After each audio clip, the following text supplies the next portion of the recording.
The Braves' crisscross road trip continues in Milwaukee. It's the third and final stop as we join you from Miller Park. It's a beautiful night for baseball.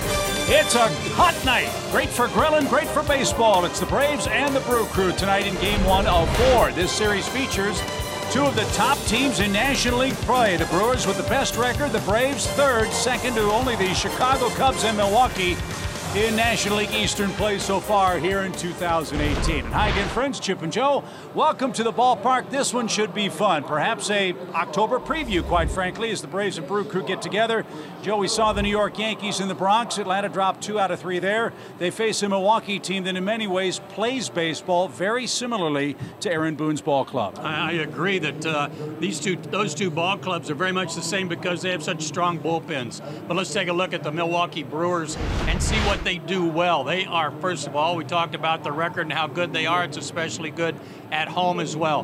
But they hit a lot of homers like New York. They are second in the league in home runs. They also have an outstanding bullpen like New York. You do not want to be trailing this ball club in the 6th or 7th inning. And so into the fray comes young left-hander Max Fried. Joe, you can't pitch any better than he did in baseball-crazy St. Louis. A double-digit strikeout performance in almost 7 full innings. Yeah, and as we kept saying, he is made to start. He's not a reliever. And he's pitched much better. His numbers are much better for Atlanta when he does start. And you're seeing some of that work in St. Louis that featured an outstanding curveball that night against the St. Louis ball club. Let's hope he's got that working again tonight because the Brewers are pretty good against left-handed pitching. They also run well. He'll have to hold runners tightly also. It is a special night. It's the Braves and the Brewers. Special in another way. All-Star voting concludes tonight. We will update you on where the Braves rank in that critical All-Star vote. All-Star game just a few days away in Washington. We'll have that and more from Milwaukee and Miller Park right after this.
As we get you ready for Game 1 of a 4-game set between two first-place teams, the Brewers and the Braves. You know, we've talked to you guys a lot about All-Star voting, and you have shown up being the top fan base in all of Major League Baseball. Well, it ends tonight, you guys. It is the final day to vote at 11:59 p.m. Eastern. And at last check, 3 Braves were leading their position. Freddie Freeman leading the NL, and a couple of tight races, and they released those numbers for those positions today. So honing in on second baseman. Ozzie Albies has led the way with second baseman from the start, but as you can see, 2 guys close behind. Albies a little over 100,000 votes over Javier Baez with the Cubs. And then, of course, you have Scooter Gennett right behind them. So to tell you why you need to vote, we brought in some special reinforcements and a special one-time translator. Here they are. Tell me why Ozzie Albies deserves to be in the All-Star game this year. Dile a ella porque yo debería que estar en el juego de estrella. Bueno, de verdad que por el trabajo que ha venido haciendo, verdad que se lo merece por todas las cosas que está haciendo aquí en Grandes Ligas. Yeah, I deserve all the work I put in this year and the way I played the game. And you think, yeah, I deserve to be in the All-Star game this year. How much fun would it be? Not only, I mean, if you could play beside him, obviously that's going to be fun, but even just to be able to watch him. Would you rock an Albies jersey to support? Sí, no para verme, pero si tú piensas que tú vas a poner una flanela mía pronto. Claro que sí, apoyando a mi hermano, tú sabes. Al final, tú supiste. He says, yes, of course. I need to support my bro. I need to get him there. I like him. Who would win in a foot race if we put you guys out on the field right now? Could you take down Ozzy? ¿Quién va a ganar si hacemos un race, cuotando quién corre más? ¿Quién tú piensas así entre nosotros dos? I don't know.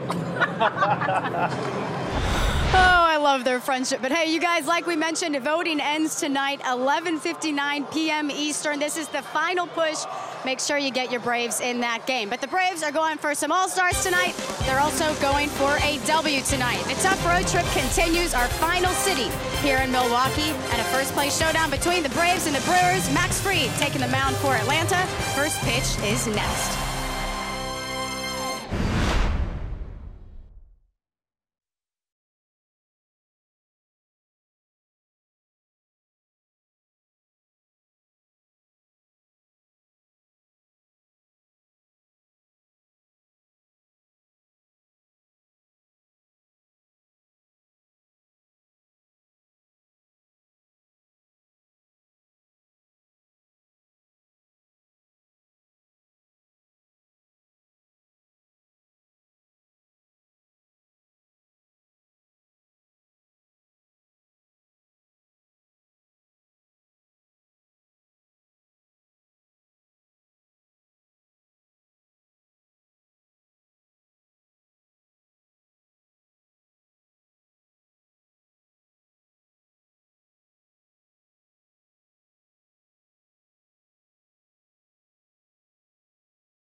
Let's go places.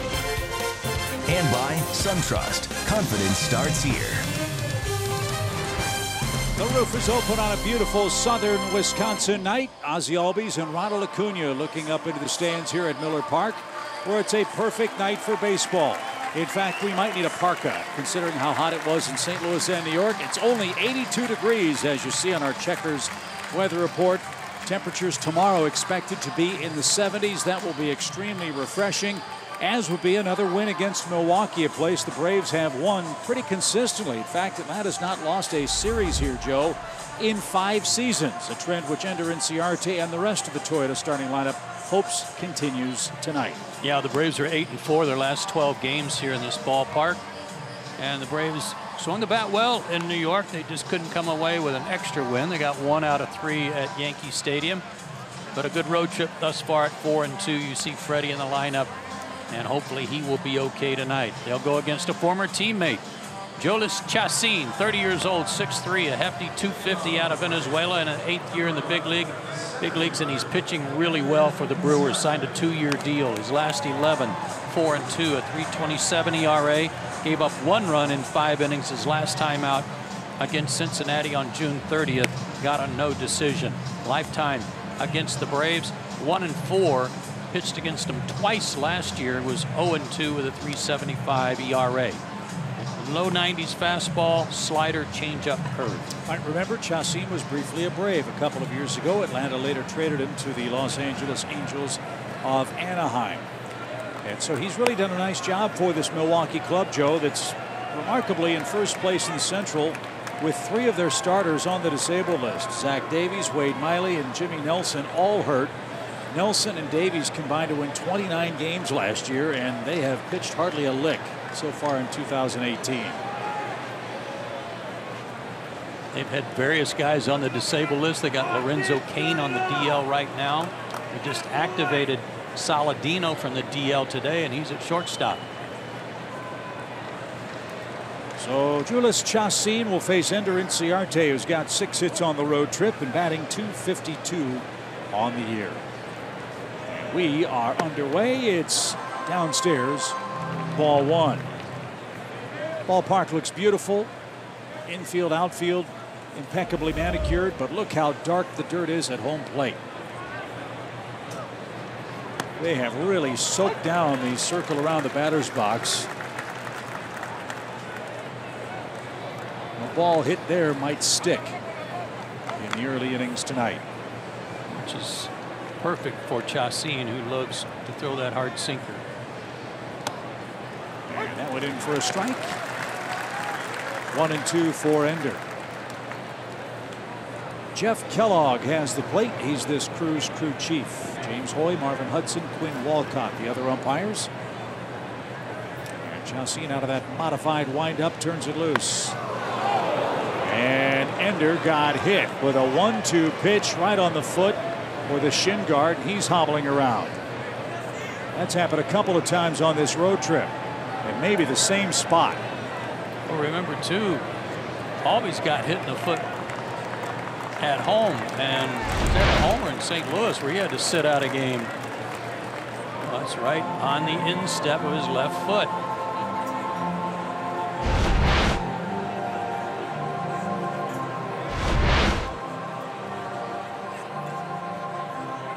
I mean, that slapped his foot so hard I actually thought it hit his back. We heard that tick. It sounded just like a foul ball.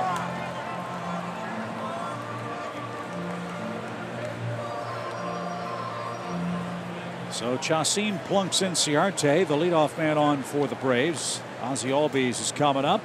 Again, all-star voting ends tonight. Ozzie in a tight race for the starting assignment among second basemen in the National League with Scooter Gennett of the Reds and Javi Baez of the Cubs. You can vote online, Braves.com for Ozzie. Throws over just to see if he was faking, I guess.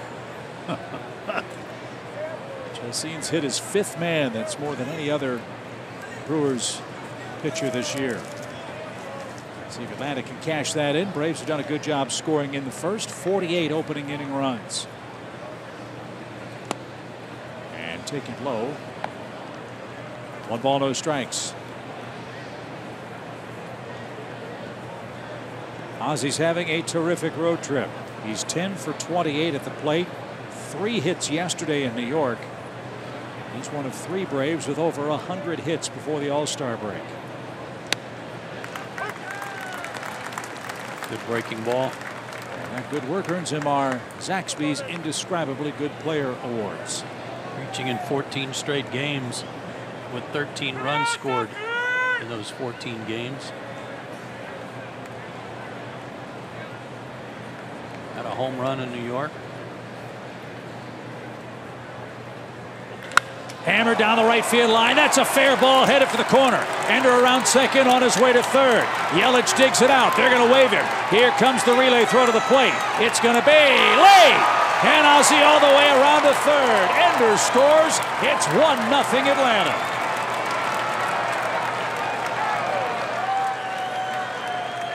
And he was hurting the whole way. Man, you just felt for him. You knew that he had a chance to score on that. And he was busting it all the way around. He probably got to third base and saw Ron Washington waving him, and he was like, oh, really? My foot is killing me. But he made it. Great job. And he said something that made Brian Snitker smile when he got to the top step. And he also took some punishment. Lucky that his elbow didn't get squished by Eric Kratz. So the Braves strike first. A hit batsman, an extra base hit for Albies, and now Freeman. As Kelsey reported, and as you saw yesterday, Freeman got splattered by CC Sabathia in the third inning in New York on that right elbow. No elbow guard for Freeman the following day. Can't believe it.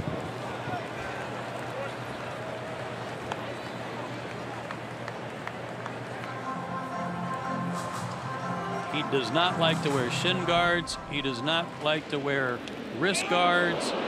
I thought for sure today if he was able to play, he would wear one of those protective elbow guards.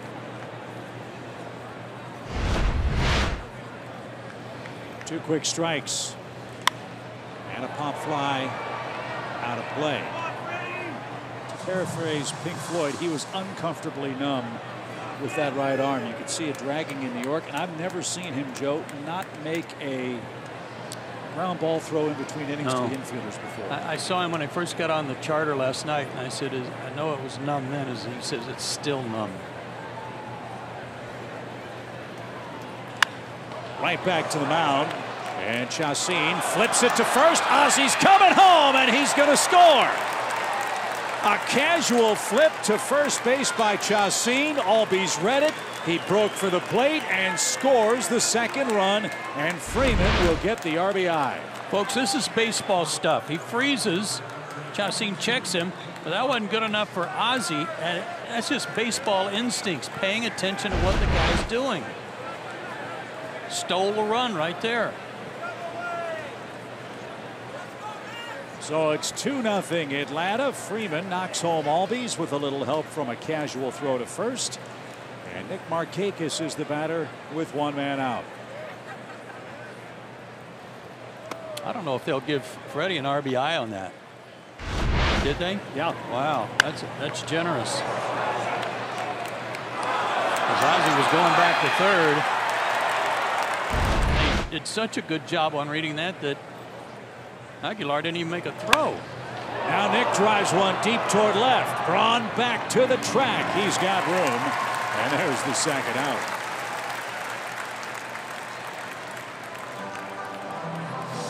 This is exactly, I think, Joe, what the Braves needed coming out of New York. They won the first game, lost the last two, played great against the Yankees.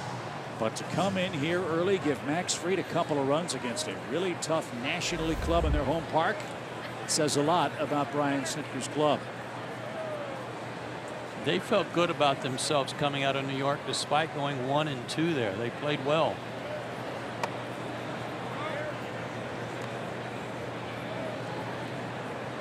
They got out pop-up to right field.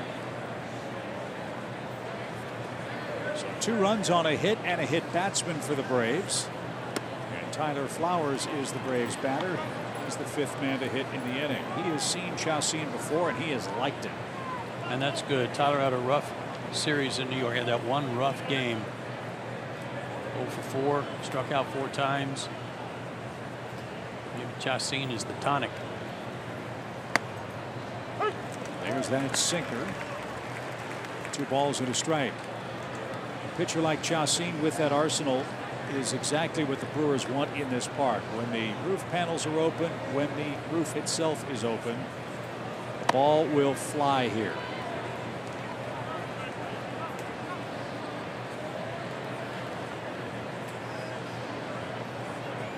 So Albies an RBI triple and a run. And Ciarte scores after being hit by a pitch. Freeman with the tapper to the mound gets an RBI. And now Flowers shoots one to the left side. Saladino makes the play, and that retires the side. The Brewers gift wrap a couple of runs in the first inning. 2-0 Atlanta in Milwaukee.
in Milwaukee tonight.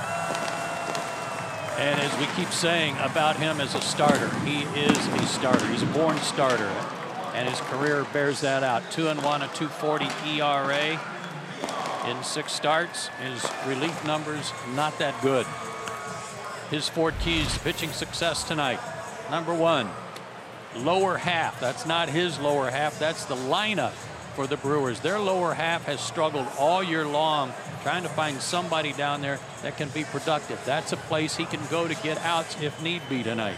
And they do run well. They are second in the National League in stolen bases. And even though they don't have Lorenzo Cain in the lineup, who's got 16, they've got Villar at the top of the order with 11 and some other guys who can run. And 11 was the magic number for Max Fried in St. Louis. Max struck out 11 Cardinals in 6 2/3 brilliant innings. And needed just 101 pitches in that blistering heat at Busch Stadium. Jonathan Villar leads off, switch hitting second baseman for Milwaukee with a .300 on-base percentage. And he takes ball 1 here in the bottom of the first inning. This is a legitimate lineup, a legitimate Brewers club. Best record in the National League, 51 wins.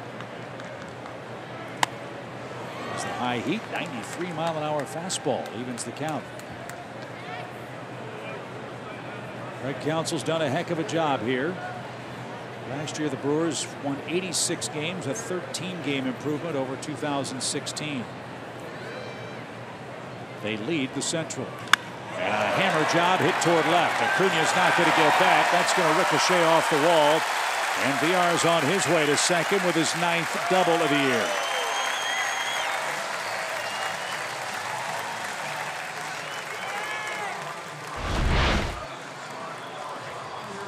I don't know that he hung a breaking ball the entire outing in St. Louis in 6 2/3 innings, but he hung one there. Can't do that in this ballpark, especially with the first half of their lineup. Christian Yelich, our old friend from the Marlins, bats second on their Toyota starting lineup. Aguilar, Braun, and Perez, the top 5. Yelich has been bothered by a bad back for Milwaukee. We'll see how fit he is in this series. He's knocked in 34 runs. And what makes Yelich such a special player? Well, among those things, he hits lefties well. He didn't hit any homers against Atlanta last year. That was a rarity, but he did hit .362 against Atlanta pitching. Former first-round pick of the Marlins. The Brewers got him in late January when Miami sold off their terrific outfield. And the price tag was very high. When anybody called Miami for Ozuna or Yelich or Stanton or Realmuto, price was, well, let's talk about your best prospect. Best prospect for the Brewers is outfielder Lewis Brinson, outfielder Monty Harrison, Isan Diaz, and right-handed pitcher Jordan Yamamoto were the players that went back to the Marlins.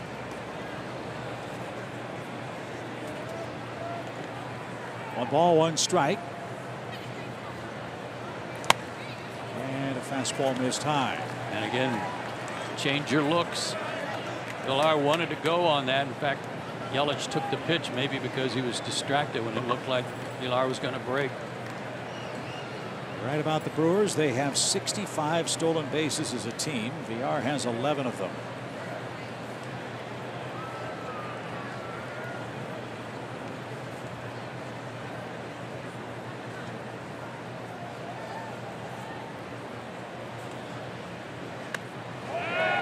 Did he go? Yes, he did. Yelich now faces a 2-2 count.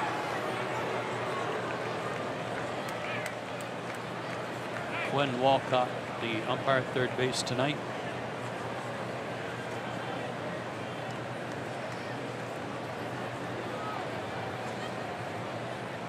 So a big difference in this count. Instead of 3-1, it's 2-2.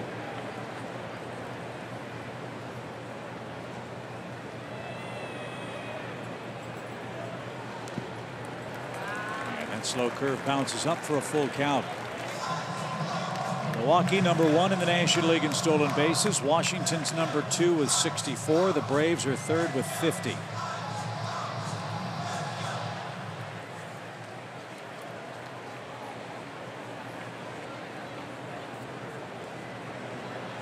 A leadoff double for VR.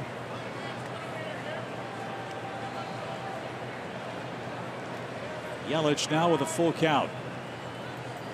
Swing and tipped and caught. Yelich didn't get it. Fried got him with a fastball. 1 on, 1 out.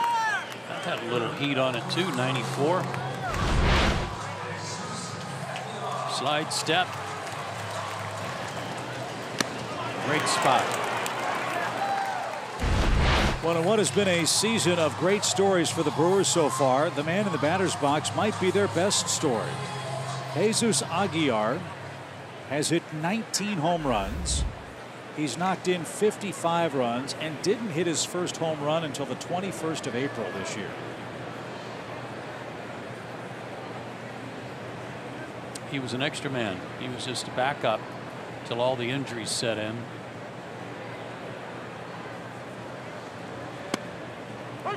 He dresses out at about 300 pounds.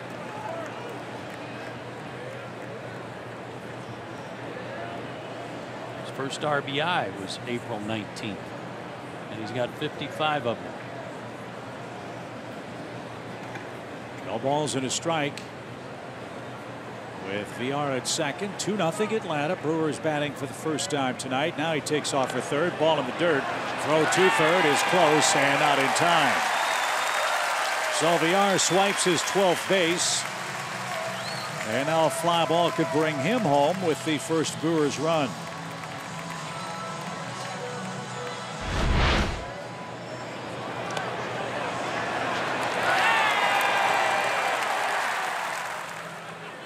Good throw by Tyler. There's no time to get him.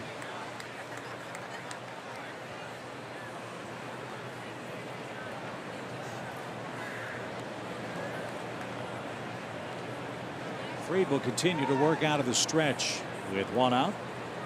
1 ball, 1 strike. A shot to right. Markakis charges. There's the catch. Runner tags. He loads up. Here comes his throw. It's going to be late. And Aguilar with a sacrifice fly gets a run back. It's now a 2-1 Atlanta lead in the first.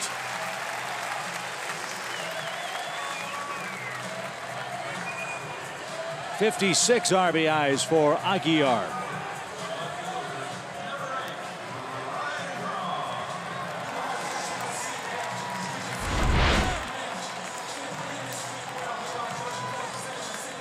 Nick had all his momentum coming forward, but he was off the mark. First base side. So the Brewers' stolen base earns them their first run with a sacrifice fly that brings up Ryan Braun. Braun at .240 on the year, 10 homers, 35 driven in. And didn't get the hook. Strike 1.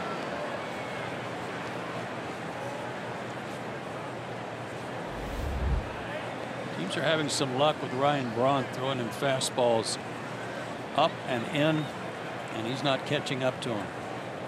He just whiffed on a curveball too. Bouncing ball hit toward third. Friendly hop for Camargo, and a laser to first in time retires the side. So a good ball game underway already. A lot of excitement in the first inning. Atlanta maintains the lead 2-1.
Xfinity delivers the fastest internet with the best in-home Wi-Fi experience. And by Delta Airlines. Johan Camargo leads off the second inning for the Braves, who lead 2-1 now. Johan is our Bringing His Best feature, brought to you by Old Dominion, the official freight carrier of Major League Baseball. He's got a 10-game hitting streak, but over his last 13 games, he's driven in 12. Playing great defense, as are all the Braves infielders.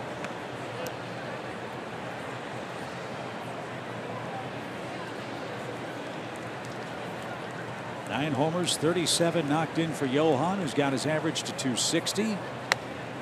All the national writers speculating about what the Braves might or might not do at the trade deadline say third base is a position of need. They're obviously not watching Johan Camargo play. They don't know about him.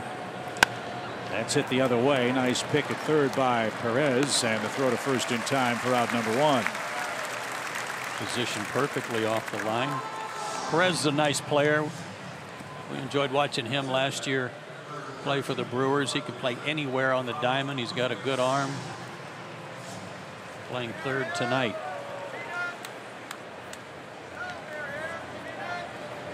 Ronald Acuna will be the batter, fresh off his stint as the Braves DH in New York yesterday. He's hit safely in 4 of 5 games on the trip. They didn't get that one. It's a swinging strike. I was going to say a minute ago that when you're talking about that trade with the Marlins, and the Marlins got the Brewers' #1 prospect. No disrespect to Lewis Brinson, but he's nowhere near the #1 prospect for the Braves. In fact, I'm not sure he would be maybe in the top 5, but certainly not at the top. So what the Marlins can claim is they got somebody's first #1 prospect. But by comparison to some other first prospects, it pales. And when the Braves did their due diligence and called the Marlins about any of their players, the conversation started. Sure, we'll trade you player X, but the price is the man in the batter's box, Ronald Acuna Jr. And the Braves certainly weren't prepared to do that. Yeah, call me if you come to your senses. And there's nothing wrong with asking. As Ronald digs in with a 2-1 count, and Chacin got that over at the knees.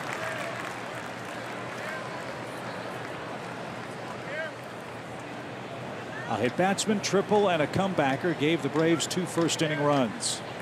And now a fly ball is belted to center. Broxton back, though, to the track, and at the wall, hauled it in. Ronald has hit a couple of balls to that part of the ballpark here in Milwaukee and New York. And no luck to show for that hard hit shot to center. 2 out. Yeah. Deepest part of the ballpark, it really drops back in left center to right center.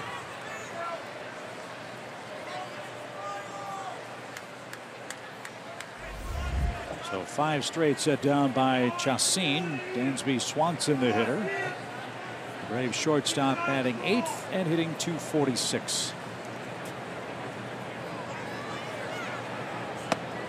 In for a strike.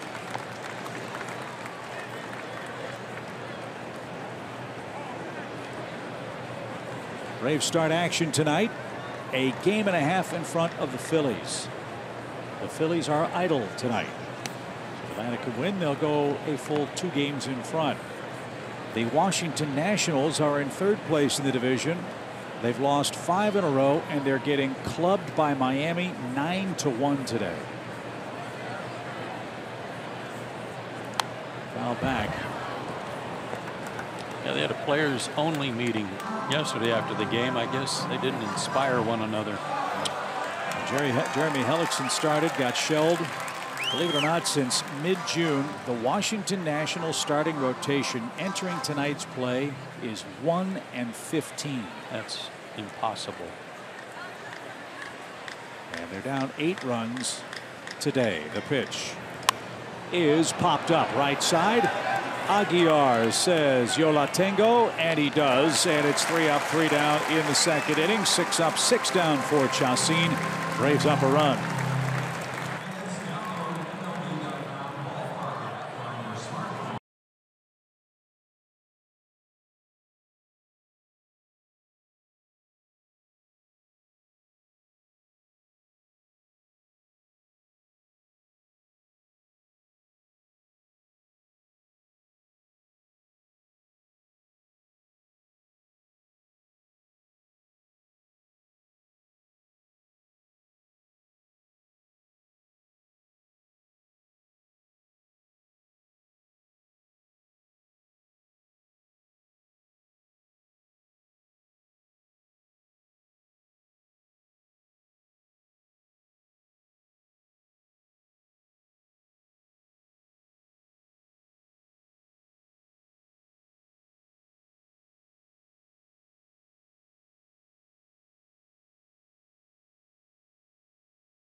the third inning versus the Yankees yesterday, and there's really no question that he'd be back unless it didn't heal well overnight. Now, I talked to him during batting practice today, and I said, is it painful or just sore? And he said, well, there's pain, but that's just a 4-letter word. And I asked him, did you ever have any doubt that you'd be able to play today? And before I could even finish that thought, he said, nope, it's not broken. So Chip and Joe, we know this guy is a gamer, but with the way this team is playing right now, it's going to take a lot more than getting hit by a pitch to take him out of this ball game. Yeah, like a broken bone.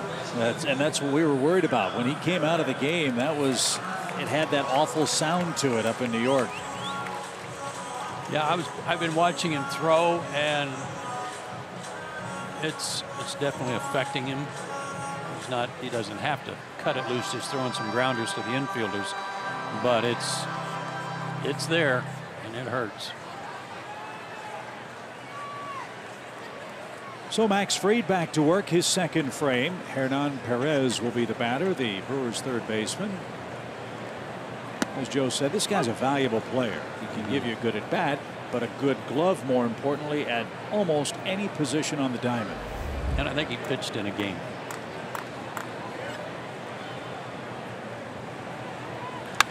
And he's got a base hit down the right field line. That's going to hug the wall and head to the corner. And Perez is around second. He's on his way to third. There will be no throw. It's a leadoff triple.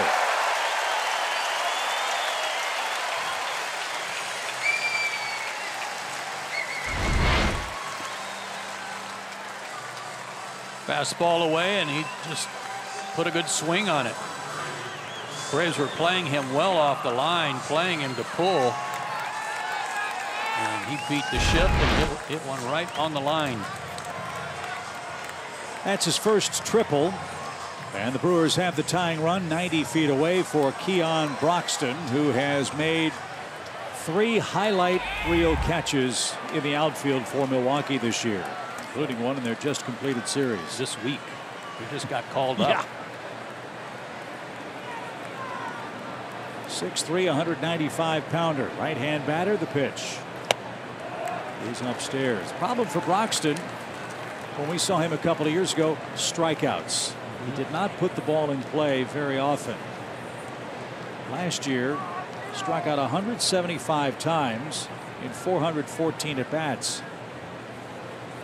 Those are the bad numbers. The good numbers are 21 stolen bases, and he hit 20 homers. 20-20 guy, but when Yelich and Kane came along, no room for him or Domingo Santana. So 2 balls, no strikes for Broxton, playing in his 9th game. The pitch lifted to the right side. Freeman gives chase, but he will not have a play.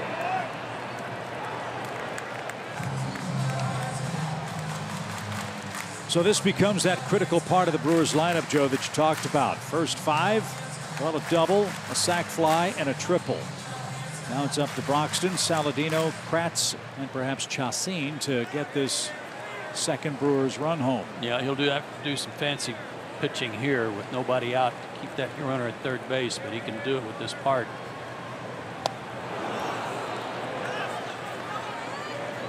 That was a good hook.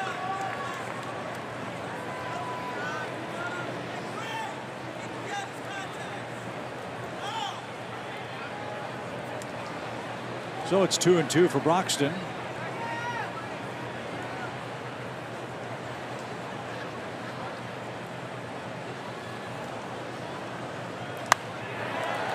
And it's into the second deck right side. We'll do it again.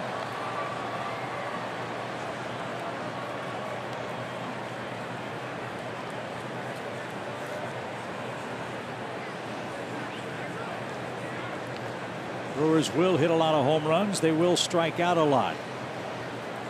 Average about 9 strikeouts a game. Fried has 1 so far. Another here would be nice. As Broxton took. That was a pitch he would chase. You're right.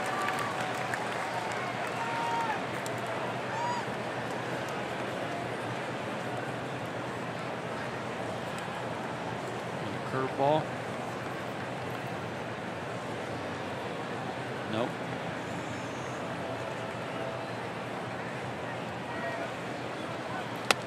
And he lost Boston. So Fried overcooks a fastball. First and third for Milwaukee. Nobody out. And here's Saladino, who just came up. Or came back, I should say, from the disabled list for Milwaukee.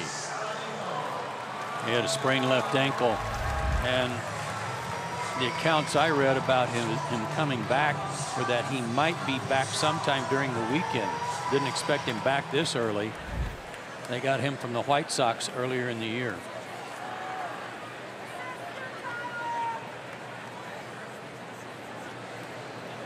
So first and third for Saladino, who's hitting .324.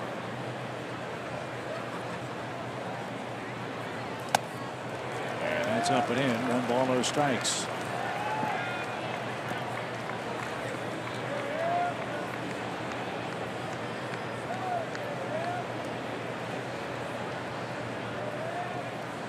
Gotta keep an eye on Broxton. He's got good speed.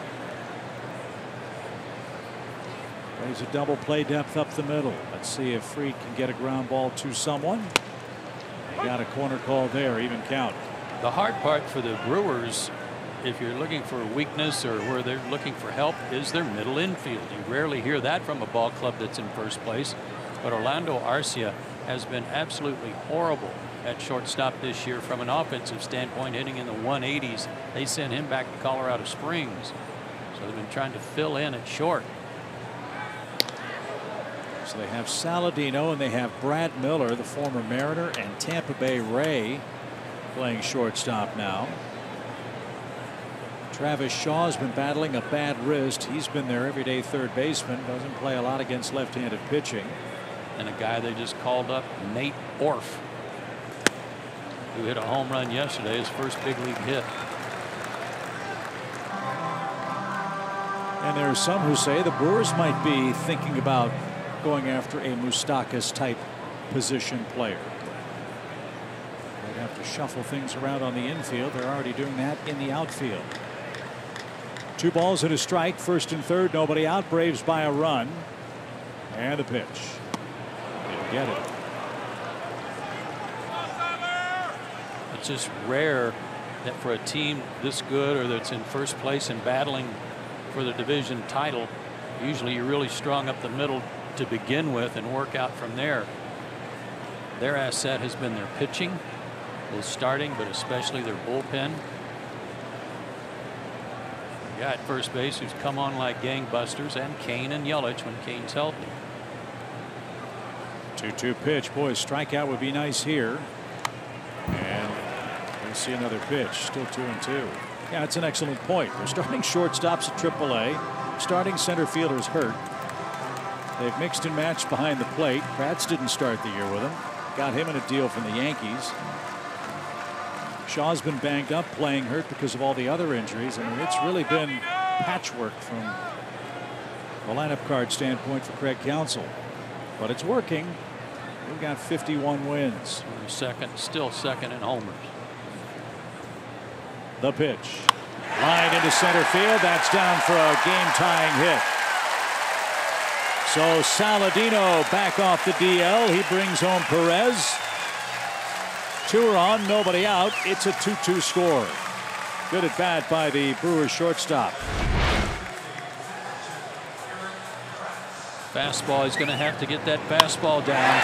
Even ball 4 to Broxton was up out of the zone. He's got to not try to max out on that and get it down. So here is the aforementioned Eric Kratz. He's a catcher. He runs like one. Let's see if Max can get a double play here. Runners are going. And no chance because Broxton and Saladino got great jumps. And on the breaking ball, no chance for Flowers to make a throw. And the Brewers, as Joe said, will run at every opportunity. That takes away the double play chance. They've done some homework on Max Fried. He changed his look on Villar because Villar broke. So he started paying attention to him. But as soon as he looked once back at second base and then looked home, Broxton took off before he even broke out of his stretch. So they've watched video and they're on to him in some capacity. with respect to how often he looks back at second.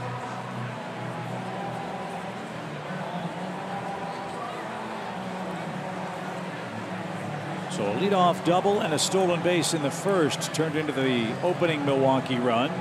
Perez tripled down the right field line to start the second. He scored on Saladino's hit.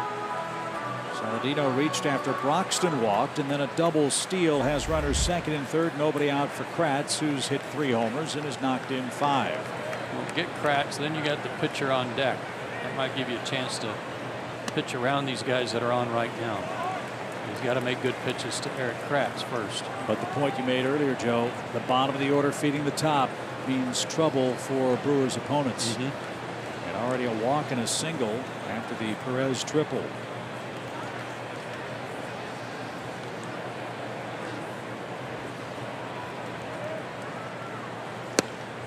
There's a good fastball and a good spot.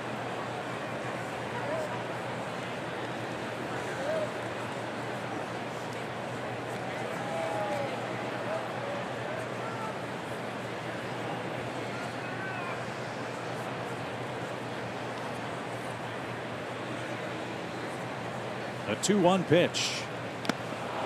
Kratz didn't get it.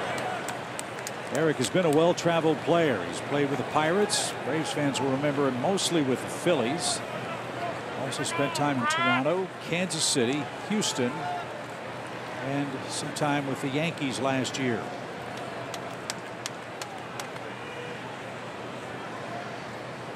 Two balls, 2 strikes. Little tapper. Camargo with a bare hand play makes it. The throw to first in time, but Broxton scores standing up, and Milwaukee plates a second inning run to take their first lead. You talk about a difficult play here. When Fried was trying to glove it, he almost screened Johan, and yet Camargo's still able to grab it barehanded.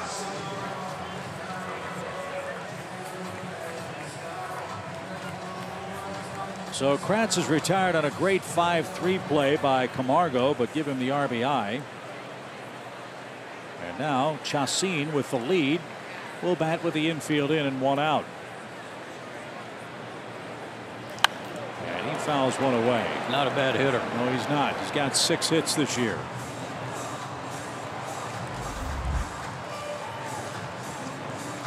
Six for 28.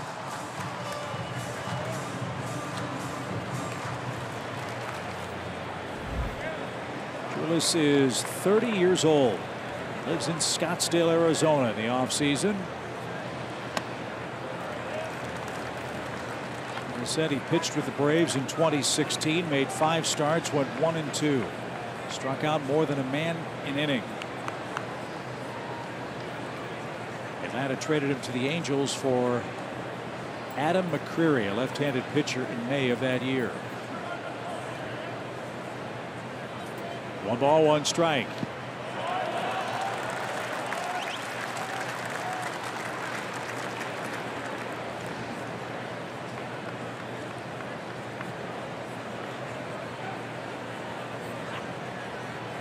He's flattered by their big screen description of him at 215. I want the Brewers scale if that's true. 2 balls and a strike. Good. He's gone 3-1 to the pitcher.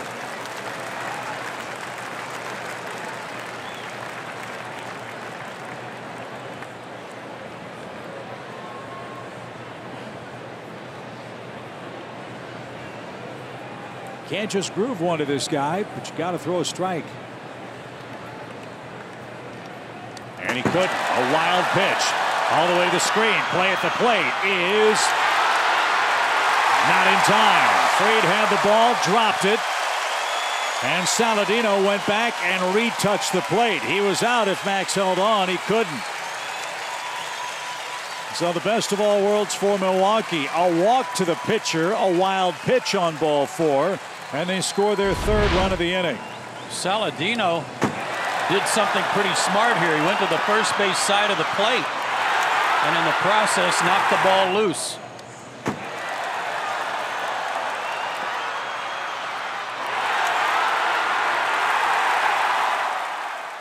They had him, but that collision with the upper body of Saladino and the glove knocked it loose.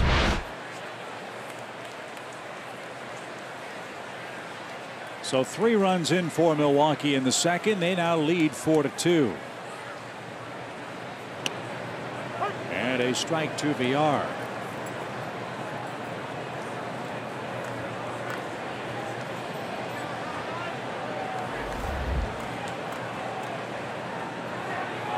Fried's about to make his 27th pitch of the second inning. And a ground ball hit towards short. Ozzy's got it. He'll step on the bag and throw to first in time. And that retires the side. Productive inning for the Brewers. They score 3 times. A leadoff triple got the parade going. It's now 4-2 heading to the third.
Your local Ford dealer, the Georgia Lottery, and by the All-South Highway Safety Team. The All-South Highway Safety Team reminds you to play it safe by slowing down behind the wheel. That's Hellfair Field, a great high school, Little League, American Legion ballpark, right outside the gates of Miller Park. What a gorgeous setting for a ball game of any age or skill level. Had some Little League action earlier today. And the site of Old County Stadium, where the Brewers played before they moved into plush Miller Park with its retractable roof. Well, let's see if Max Fried can help himself. Milwaukee got 1 in the first, 3 in the second, and Max will take matters into his own hands starting the third, with the Braves trailing now 4-2 in game 1. Chacin has retired 6 consecutive.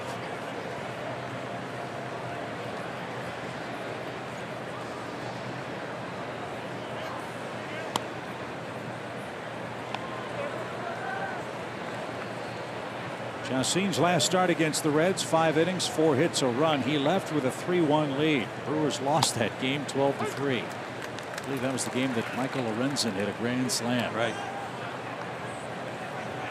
Well, their recipe is pretty much give the starters enough runs where they only have to pitch 5, maybe 6 innings and turn it over to their bullpen. That was one exception to the rule.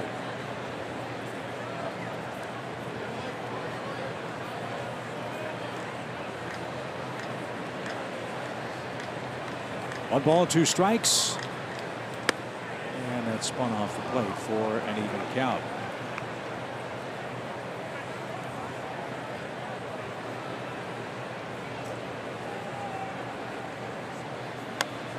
And strike 3 called. 7 up, 7 down. First punch out for Chacin.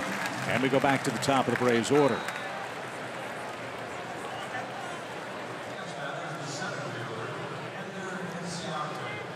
Ender was hit on the foot by a 1-2 pitch and then scored on Albies' run-scoring triple. That's how the game started for the Braves. They came flying out of the box and led 2-0. But 4 unanswered runs so far for the Brewers tonight.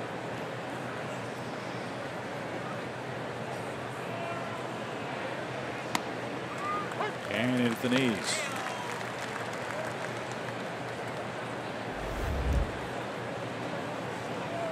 Braves really like the combo of NCRT and Albies batting first and second.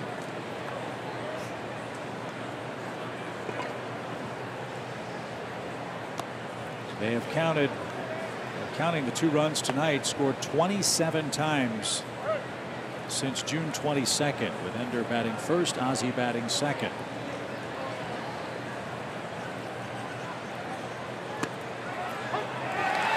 Ender wanted time, didn't get it. He just gave up on the pitch, was walking away when it's about 4 feet from the plate.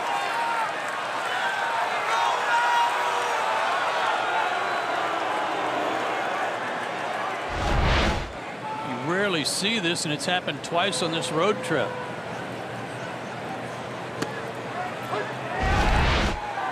Happened to Tyler Flowers in New York.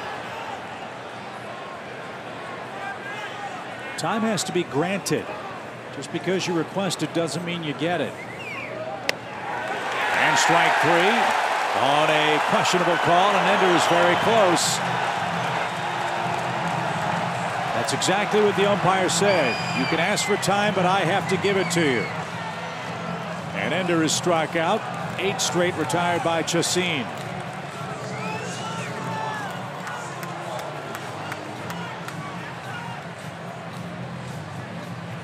Ender, frustrated, heads back to the dugout. He's still in the game, and Albies is coming up. 2 outs, bases empty.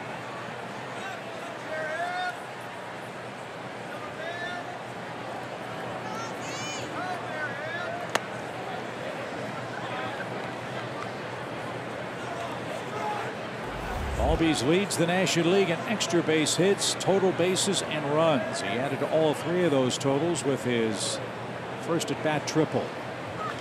And now he hammers one toward the corner. He should have another extra base hit.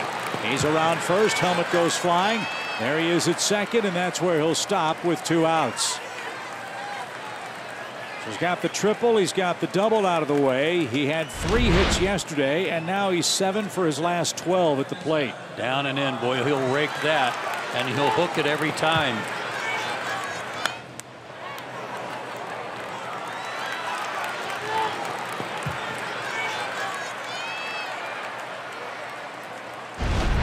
.28 doubles, 3 triples for Albies, and now Freddie with 1 swing of the bat could tie the game.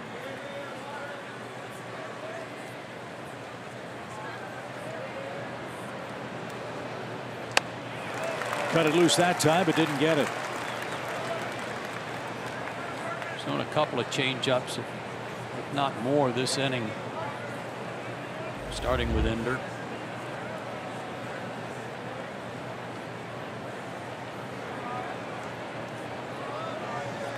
Swing and a shot toward right. Yelich is there, and he catches a sinking line drive that had a lot of topspin on it. Freddie hit it hard. Homer in New York. Don't get me started. No runs, a hit, a man left. It's 4-2 after 2.5.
Lower price for $82.99. Watch every out-of-market regular season game live or on demand. It includes MLB at Bat Premium, which lets you watch live baseball on your favorite supported devices. Blackout and other restrictions apply. Go to MLB.tv and take advantage of this special lower price offer. Let's see if Max Fried can right the ship. He hasn't exactly distinguished himself in the first 2 innings. Couple walks. He's given up 3 stolen bases and 4 runs in the first 2 innings tonight in Milwaukee. He's got Yelich, Aguilar, and Braun.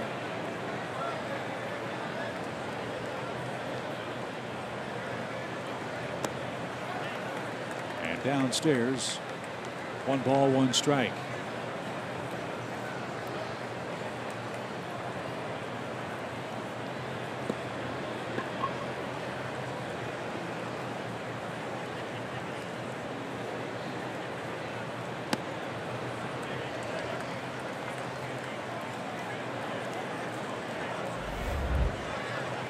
One of Joe's keys was lower half.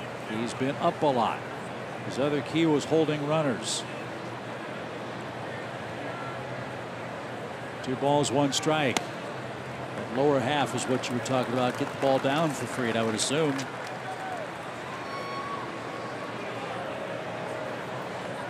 And lower half of the order too. Thank you, Joe. He's been up a lot. He's been up here to Yelich. Pitch. Right there, a strike, full count. He's definitely got to get his fastball down though, Chip. You're right. He's been up too much. Full count pitch. And taken too high. Close call, didn't get it. And that's walk number 3. And it comes in front of the Brewers' first baseman and third place hitter, Aguilar, who's already knocked in a run with a sac fly.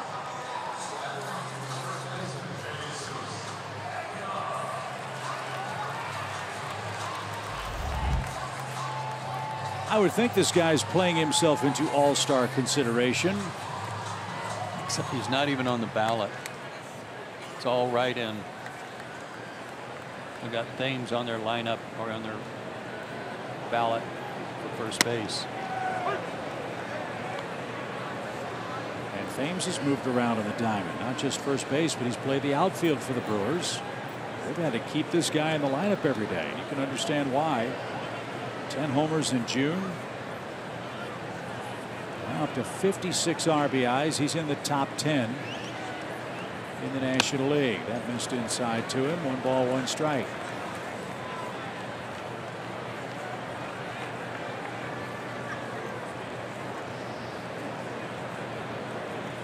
Braves scored the first 2. Milwaukee scored the last 4. They've got another leadoff man on, their 3rd in as many innings.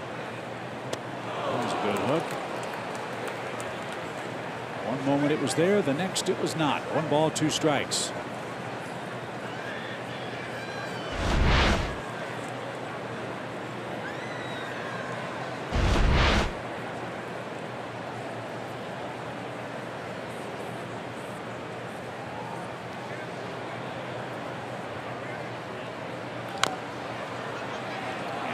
Roll foul. We'll do it again. 1 ball and 2 strikes. Last year, another guy who did some damage against the Braves was Domingo Santana, the big outfielder, 6'5", 230.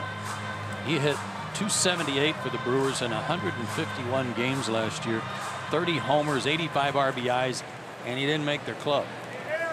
So any deals they might make to bolster their team, got to figure Santana's a player somebody would want. So what do they need as you look at the Brewers? Middle infielders, like we were talking about, wherever they can find some.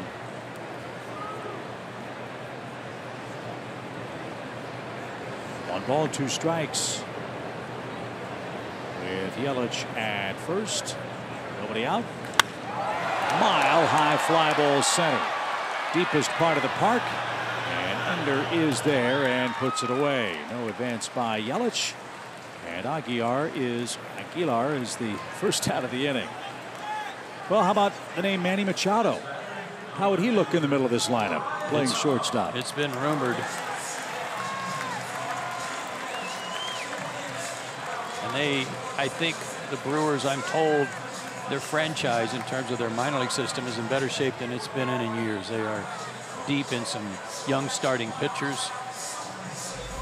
They have Santana. They could probably use a catcher to go with any additions they might make in the middle infield. Ryan Braun, the batter, he bounced out to third to end the Brewers' first inning. Well, their owner is Mark Attanasio. He made 4 cornerstone pledges when he bought the team 13 years ago. Number 1, field a perennially competitive team. That's job number 1. They're doing that.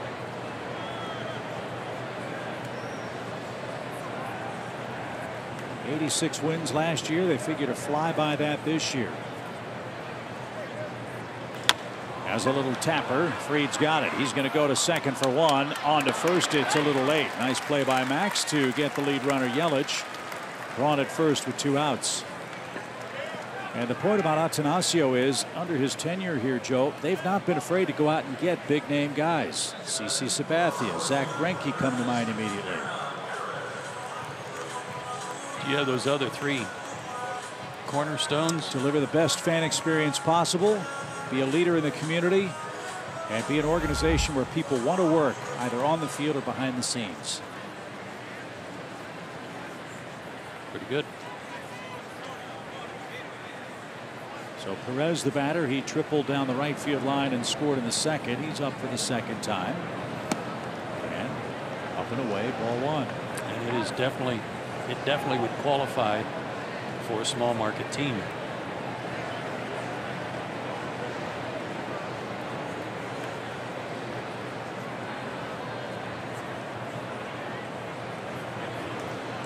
But they love him here. They're drawing about 34,000 fans a game. Already gone over 1.5 million in attendance. This ballpark has dramatically changed the entire experience for baseball in southeastern Wisconsin.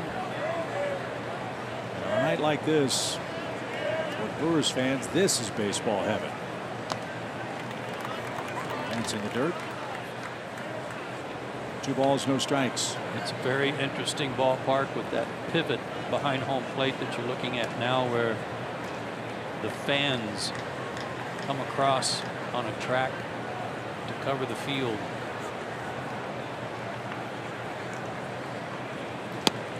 And we're talking about fan-like structures.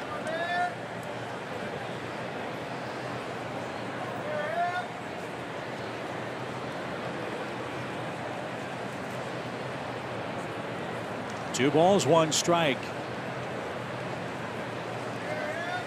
Ron has a pretty big lead. He's chased back. It couldn't have been fun to play here in early April at Old County Stadium. No, it wasn't. I remember opening day here one year. Bounce to the left side. Dansby can't keep it on the infield. It'll trickle into shallow left. And no advance by Braun. Perez is 2 for 2. And the inning continues for Milwaukee. They've got first and second, 2 outs.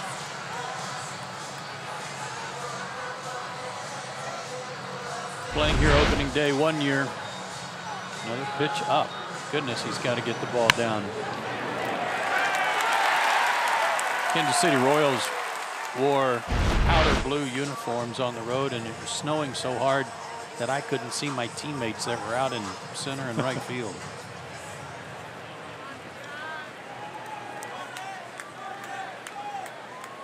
Now they've got a roof, and they know they're going to play every day on their home schedule without interruption as Keon Broxton bats. Brewers by 2, 2 on, 2 out. And a strike. What I noticed when Max was pitching in St. Louis was the relaxed way in which he was pitching. The ball was coming out of his hand beautifully on his fastball without a max effort, if you will. He had a good downer hook, which he's had a few of those so far tonight. But there's an extra effort in his. What's wrong with that? extra effort in his fastball tonight. It's like he's trying to throw too hard and not getting the location he had in St. Louis.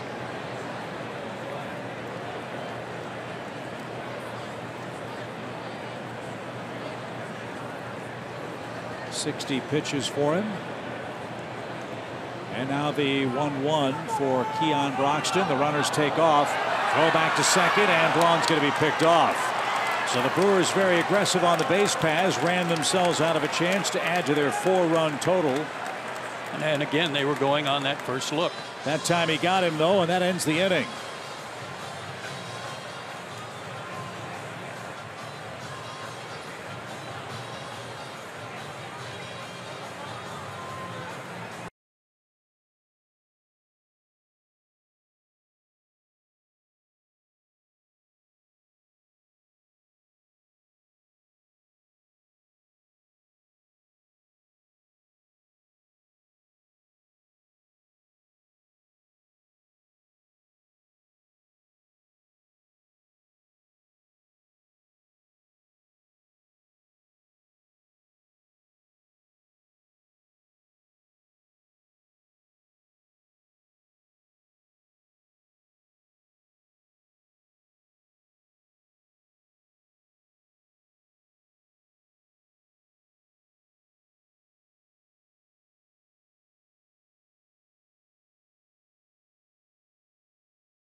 Nick Markakis leads off the Atlanta fourth. It's a 4-2 game. Nick is our Synovus Greatness Made Here feature.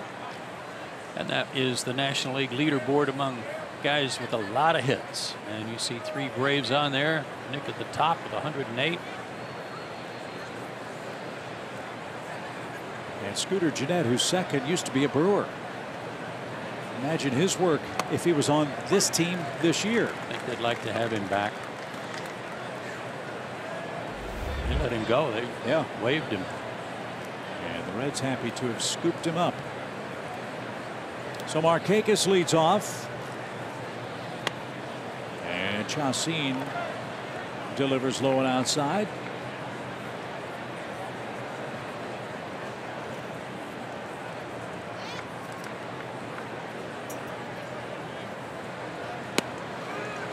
And in for a strike. It's 1-2.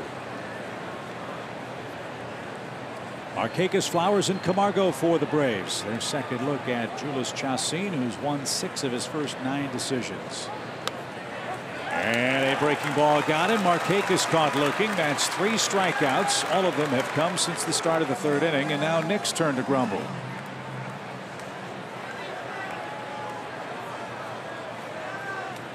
I'm not so sure that's about the pitch, because he was already walking.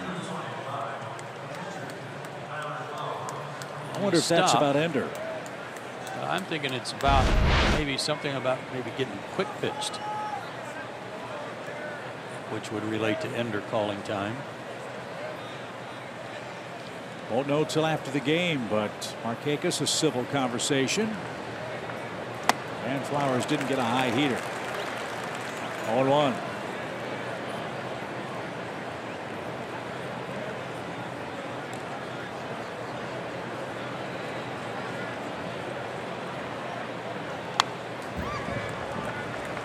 Chacin had a good year last year with San Diego. He went 13-10. Sub-4 ERA, and he got a 2-year deal with the Brewers. And And last year with San Diego, he was 9-5 over his last 20 starts. So he's on a pretty good run dating back to that point. Softly hit toward first. Aguilar makes the play at first easily. And it's 2 up, 2 down in the Atlanta 4th inning for Camargo, who bounced hard to Perez, who had him played perfectly off the line at the hot corner.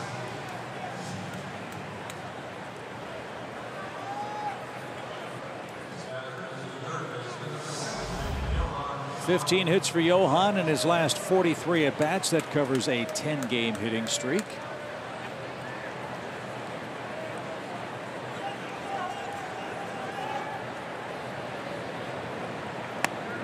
And in at the knees, a strike.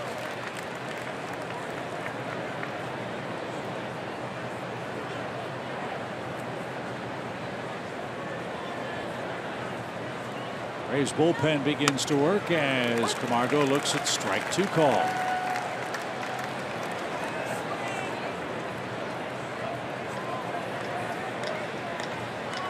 Johan asked for time, got it granted, now settles back in. You dig in, you better be ready to go, because Chacin is. Pitch. Rats held it for a moment, thought that was good enough. Clearly off the plate, though.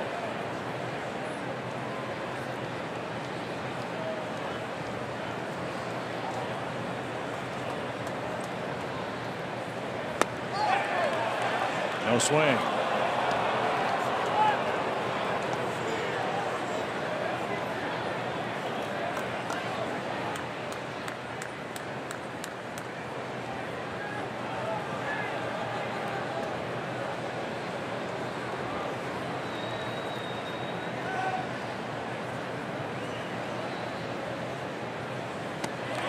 Swing that time, and that's strikeout number 4 for the Brewers right-hander. A 1-2-3 top half of the inning.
At Rooms to Go, you can go any way you want. Go style, go savings, go today.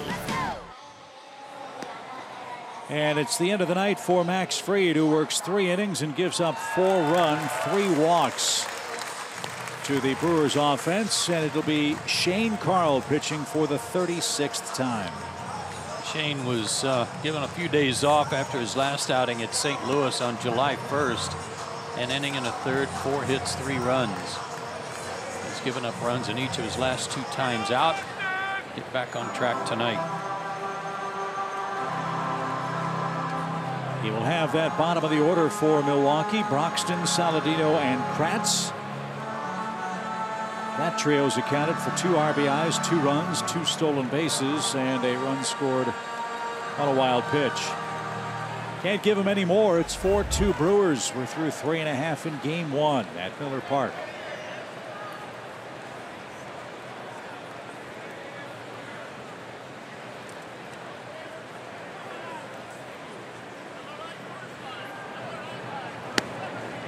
Carle gets his night off to a start with a strike, 0-1.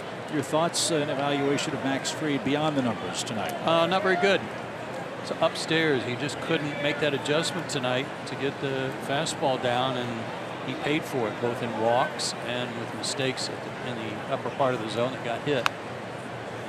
So I know it had to be a huge disappointment to him coming off that great start in St. Louis that he wasn't able to repeat it. Broxton, one of 3 men walked by Max in the game. Fried also gave up 3 stolen bases tonight. And that's pulled off the plate. 2-1 to Keon Broxton.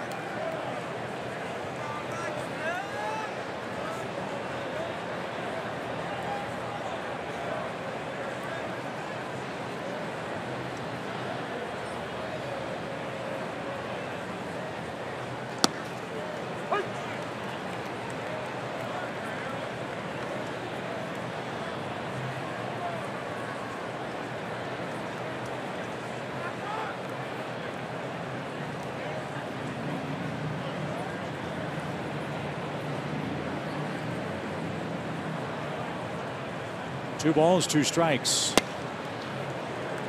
And too low. Carle thought that one might have been good enough. That was a good pitch. Below the zone there on pitch tracks, but that was a good pitch at 95. Going to get that call quite often. Put it there again and see if he'll chase it.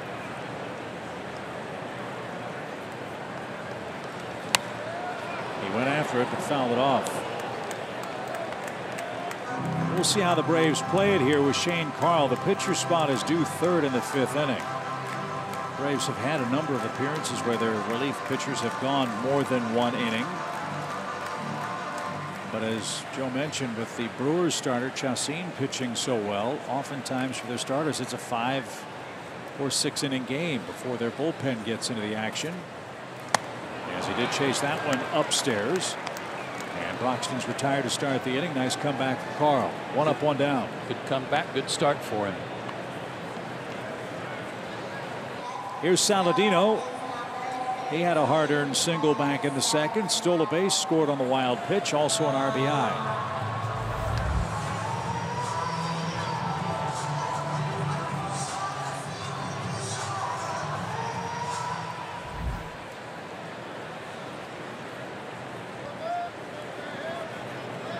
th game for Saladino, his 10th start.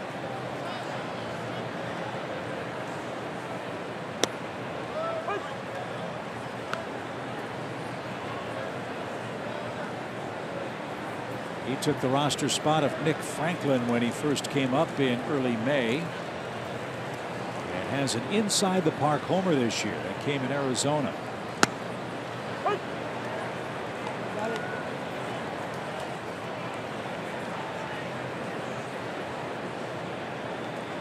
Call on that one. Good pitch from Shane. He was jumped out to an 0-2 count. Eric Kratz, the catcher's next. The pitch. And a check swing foul back. Kind of odd in this bratwurst crazy town that a man named Saladino plays for the Brewers.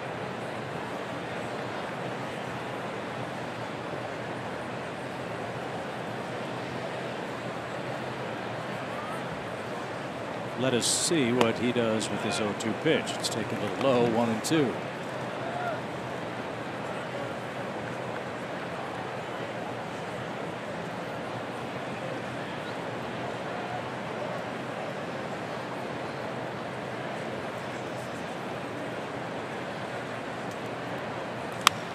That's hammered down the left field line and into the 2nd deck. See the Brewers wearing their old-fashioned Milwaukee logo, the one you see on the left uniform sleeve of Saladino. That is a great logo, isn't it? The M, the B, the baseball, looking like a baseball glove. Terrific. The pitch. Just missed.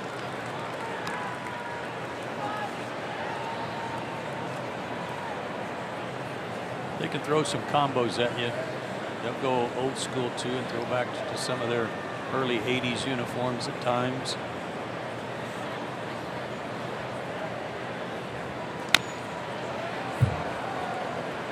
Good at bat by Saladino.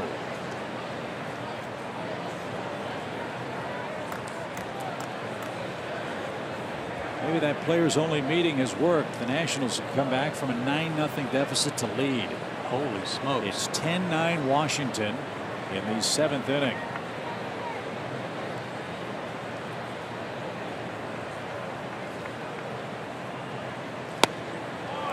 Didn't get the call. Didn't get the chase. Full count. You have to keep an eye on Washington. They still don't have their team back. They are the reigning Eastern champs, but they are also 7 games out of first. But now leading 10-9. The pitch is bounced to third. Camargo's there. Terrific at bat by Saladino, but he's retired for the second out.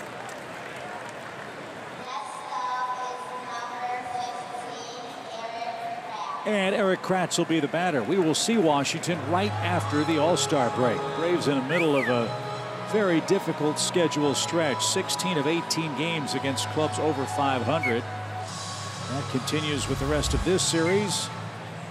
Braves will go home for 2 with Toronto, and then right before the break they'll face the Arizona Diamondbacks. The Diamondbacks at the moment lead the National League West. And a fly ball hit a mile high toward right center. But Ender is there, and he'll make the play. 3 up, 3 down for Shane Carle. Let's see if he's one and done. Pitcher spot due up third as we head to the top of the 5th.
For the middle of the 7th, it's the stretch presented by Synovus, the bank of here.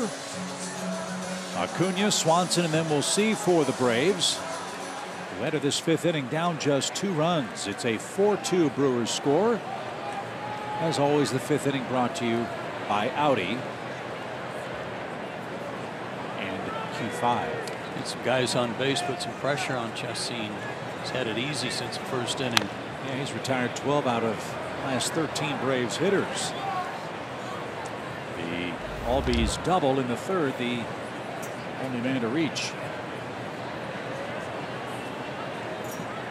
Well, the last time Chacin pitched, he left the game after 5 with a 2-run lead. It was a 3-1 score. He ended up, or Brewers I should say, ended up losing 12-3. Maybe history will repeat itself here tonight. He struck out 4. He's hit a batter, hasn't walked anyone. Has not made many mistakes up in the zone. That one's hammered foul. How far is that baby going to go? Midway into the second deck. Hey, great catch.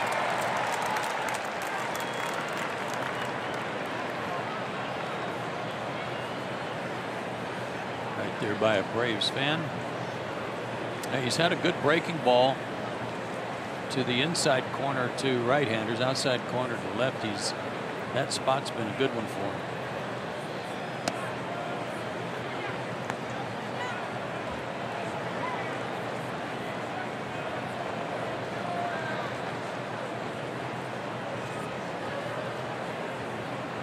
All the trouble in the first. And that's lashed toward the third deck here at Miller Park. And it's still 2-2.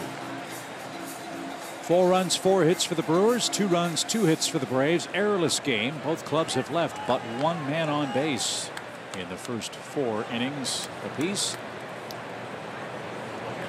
And a bouncing ball to third.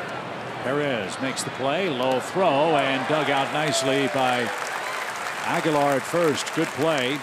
And it's 13 out of 14 set down by Chacin. 1 out in the 5th.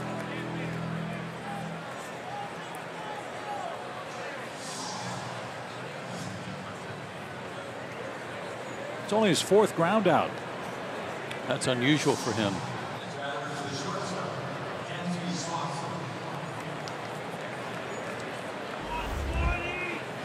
Heavy sinker and good breaking ball. All are working tonight. Dansby popped out to first in the Braves' second, so he's 0 for 1 in the game. A lifetime 0 for 7 against Chacin. The pitch is another pop-up. This one right side. VR says he's got it, and he does. 2 out. And Brian Snitker looking for some overtime work for Shane Carle. Is going to send it back out there with 2 outs, bases empty here in the 5th.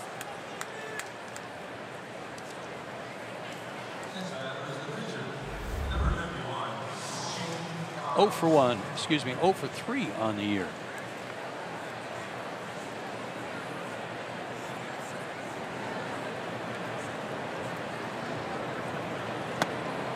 And a swing and a miss. 0-1. In National League play, San Diego visits Arizona tonight. Cardinals are in San Francisco. As I said, we'll play the Diamondbacks at home. Final weekend before the All-Star break. Here it's 4-2 Brewers in game 1. Carle didn't get that.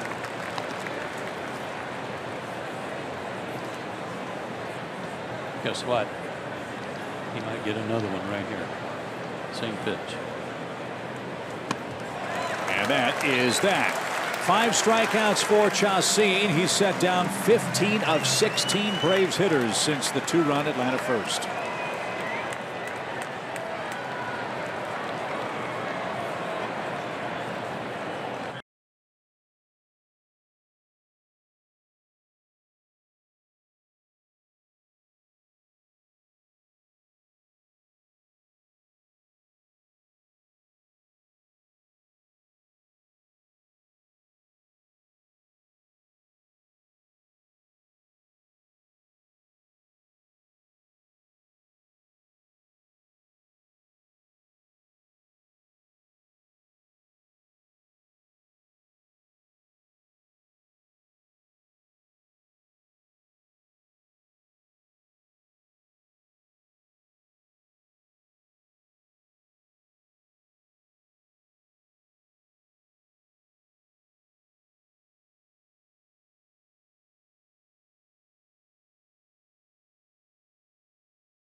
that you circle and say, well, that was a huge game. That was a turning point. That was where it all came together, or sometimes that's where it all came apart. And a game like tonight is why you do have to be very worried about the Nationals until they're dead and buried and there's dirt on top of them. Yep. But still a ways to go in that one. Still a ways to go in this one as Julius Chacin back to work at the plate. He walked in the second inning and takes outside, ball one.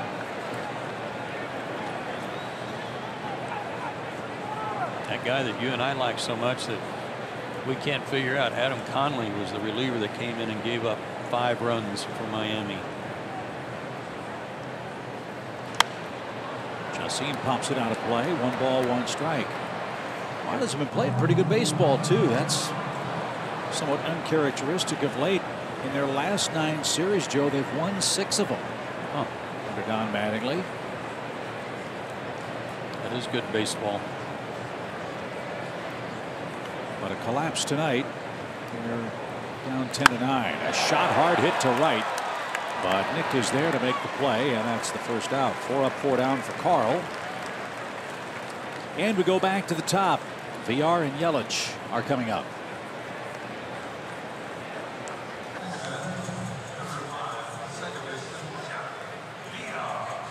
Jonathan VR was not a homegrown Brewer.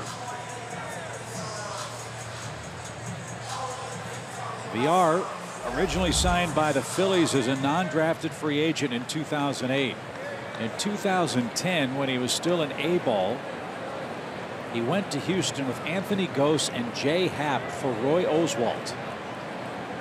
Remember when Ruben Amaro was the general manager of the Phillies, it seemed every late July he pulled off a big trade to help the Phillies get the postseason play. And Roy Oswalt certainly was one of those. And 5 years later, Houston flipped him to Milwaukee for right-handed pitcher Cy Snead. And VR has been a Brewer ever since. No balls and a strike. Good pitch right in under his hands. And it's 0-2. Nothing wrong with Shane Carle's velocity. Hasn't been all year. He can bring it up there. The only rough nights typically are the strike zone or being up in the strike zone. No balls, 2 strikes. Well hit toward right center field. Ender on the run to the track, to the wall. He's got just enough room. VR just missed. A long, loud out. 2 away.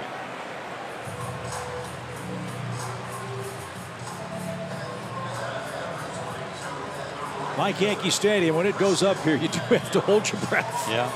But this ballpark a little bigger than the one in New York. And here's Yelich. Christian has struck out and has walked. I've asked this players this question before for the Braves, starting with as far back as Chipper and since then, about how, to me, this park looks dark. And I don't know if it's that dark area around home plate you were talking about earlier that is real wet, but there's a lot of shadows. And I've asked players, and they say, no, we see just fine down there. They've got a great hitter's eye here out in center field. But it doesn't seem that way for the players. Center field reminds me of Arizona. Big scoreboard, and the hitter's eye underneath. And the dark part, yeah, dark green seats. We've got the gray concourses out in the bleacher area as well.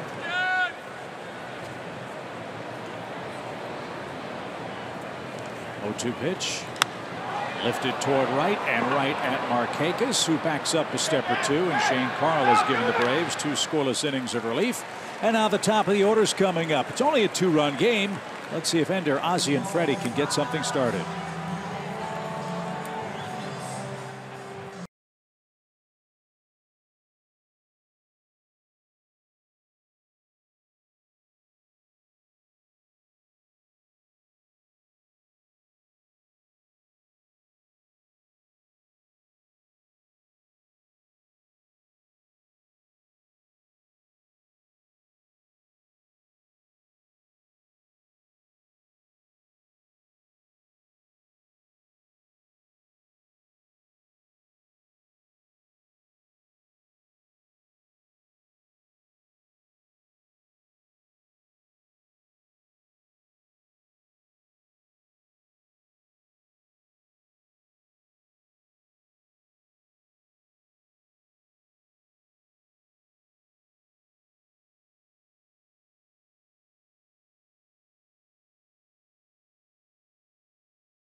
July 5th, 2007 at Dodger Stadium. Chipper Jones hits 2 solo homers that were the difference in a Braves 8-6 win over the Dodgers. Those 2 homers allowed Chipper to set an Atlanta record for career homers, which was previously held by the great Dale Murphy. I love the home runs, but did you also notice that there's nobody at the game? What's that? What was that all about for the Dodgers then? Not hardly anybody sitting on the bleachers. Somebody must have got stuck on the freeway. Either that or they had a big crowd and they left early like they could be. Are rumored to do. Well, here's a great chance for Atlanta, down 2 runs. You've got Ender leading off. He scored a run. Ozzie next. He's red hot. Then Freddie Freeman. 4-2 Milwaukee. And a swinging strike has Ender in an 0-2 hole. Remember, he had the dust up with Mr. Kellogg, asking for time, not getting it, and then striking out. That was in the Braves' 3rd inning. And a little chopper hits slowly between the mound and second. Glove try, flip, won't work. VR can't corral it. Chacin couldn't get it. He spikes the baseball toward the Brewers dugout in disgust, because now Atlanta brings the tying run to the plate with nobody out. Well, VR has great speed. We've already seen that tonight, stealing bases, and he's stolen a ton of bases in the past. So when he's got to play like that and he can't make it, that's very frustrating for him. And scored an infield hit for Inciarte, and now let's see if the Braves try to make some magic on the base paths here. They've got Albies up. Ozzie's tripled, doubled, knocked in a run and scored. And you know, he's got home run power. He's popped 18 of them. Chacin has set down 15 of 17 Braves hitters, but has not been in the stretch since the 3rd inning.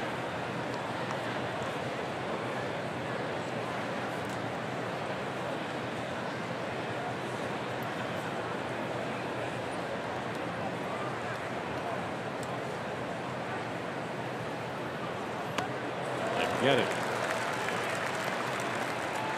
Aguilar holding the runner at first. VR playing Ozzie as a pull hitter at second base, slightly shaded toward the bag. You've got Saladino almost right behind second. And then you got the second base umpire, Marvin Hudson. Saladino is just telling Perez, I'll take your throw on the double play ball if you get one. Line towards center. And a fine running catch by Broxton. He covered a ton of turf to take away a hit try for Albies.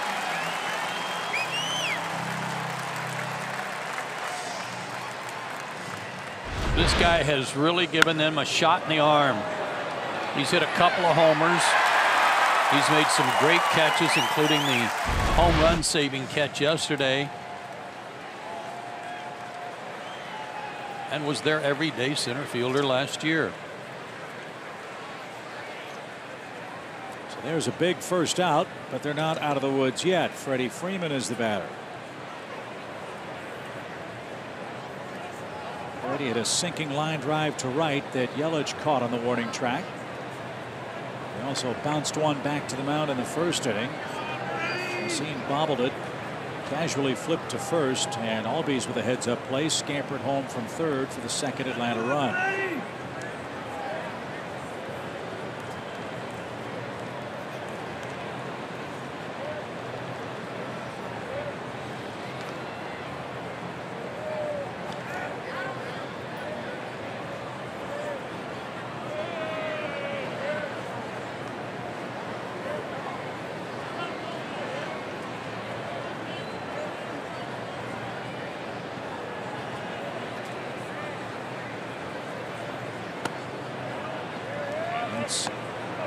All the ball, 1 ball, no strikes.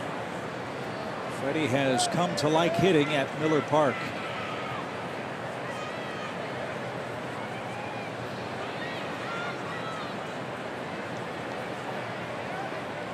1-0 pitch. Good cut, didn't get it. These are Yellowwood bringing the lumber feature. Look at what he's done the last 3 years here. Yeah, he's hit some homers here for sure. 2 homers the last 3 series he's played here. They do shift for Freeman. He's got a big hole left side of the infield. The pitch is taken high. 2-1.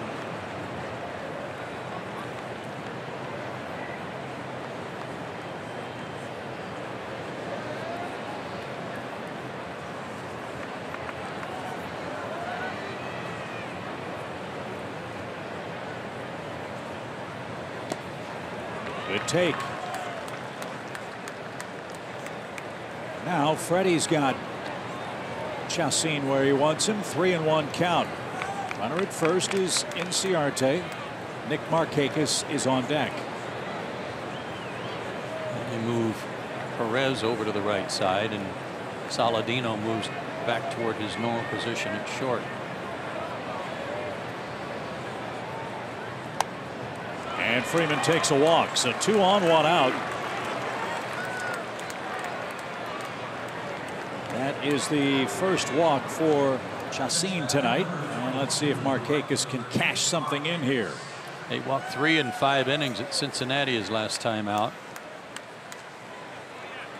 Craig Counsell, who has done an outstanding job for the Brewers.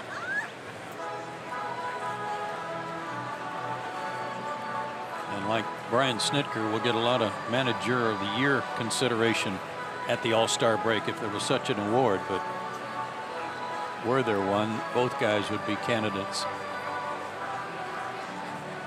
So meeting on the mound with Kratz and Chacin. Nick Markakis, our Georgia Lottery hitting the jackpot feature. Bats representing the go-ahead run. 3-1-1 lowest. All things you like to see in this spot.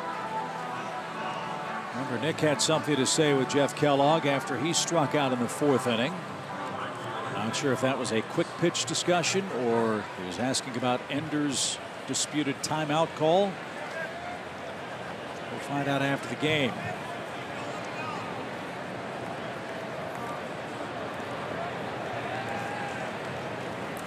And off the plate.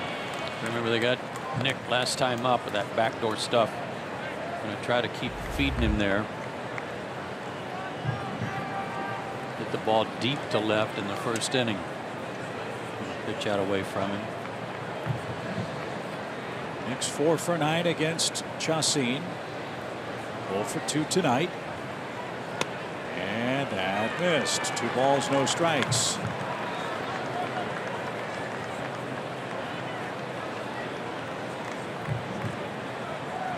It's a heavy sinker. That's why it's surprising he doesn't have more ground ball outs tonight. Tough guy to elevate. Only 7 homers allowed in over 100 innings. Breaking ball called a strike.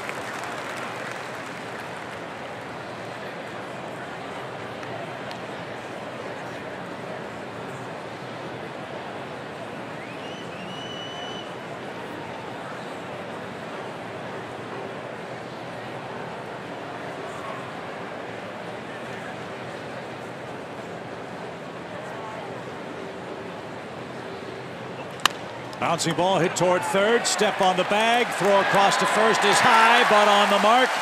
And Nick Markakis and the Braves are doubled up in the 6th inning. Momentum took Perez to the bag, and that was an easy turn, and the Braves are out of luck.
Novus, the bank of here. Excellent chance for the Braves in the 6th.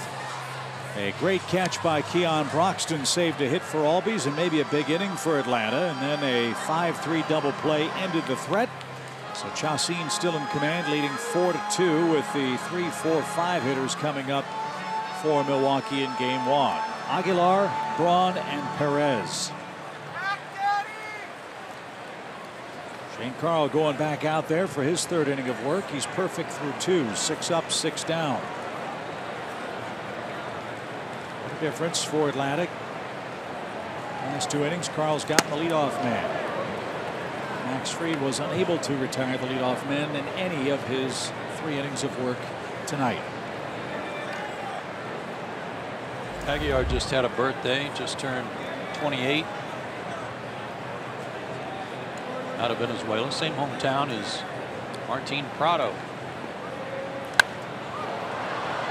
who coincidentally came back from the DL tonight, hit a home run for Miami. But this guy's always hit. You look at all of his numbers in the minor leagues, starting in the Indians organization. Minor league average career 271 with 140 homers.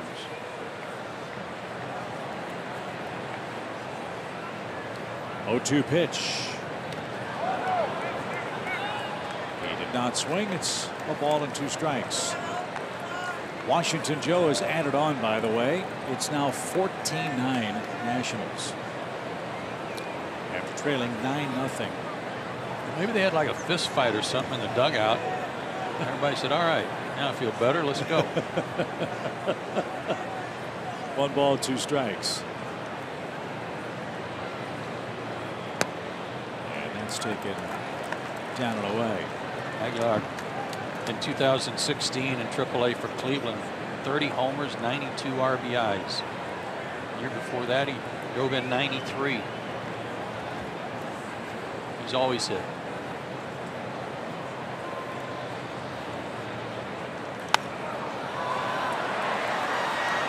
Max popped up and into the big Milwaukee crowd.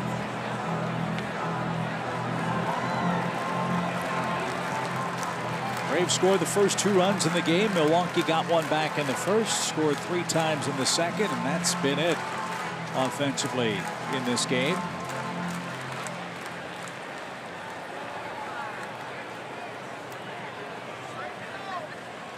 The 2-2 pitch coming from Shane Carle to Jesus Aguilar. Here it is. And he chased it. Strikeout number 2 for Carle. 1 away in the 6th inning. Leadoff man taken care of for the 3rd straight inning. Good changeup. Dying down and in. Beauty.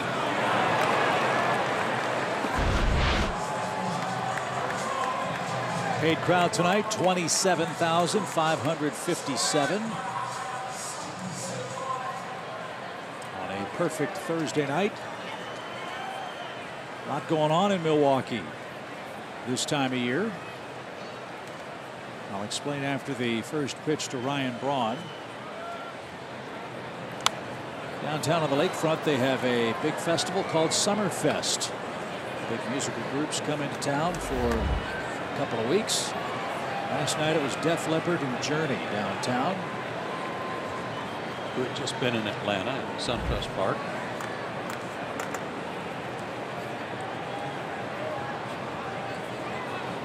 No balls and a strike. And that's taken outside for Braun. He's got 1 hit in his last 11 at bats.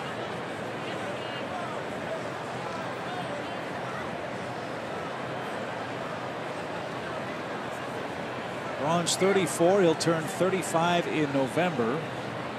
He signed through the 2020 season. And he hit that one sharply, but right at Ozzie, who's got it. And that's out number 2.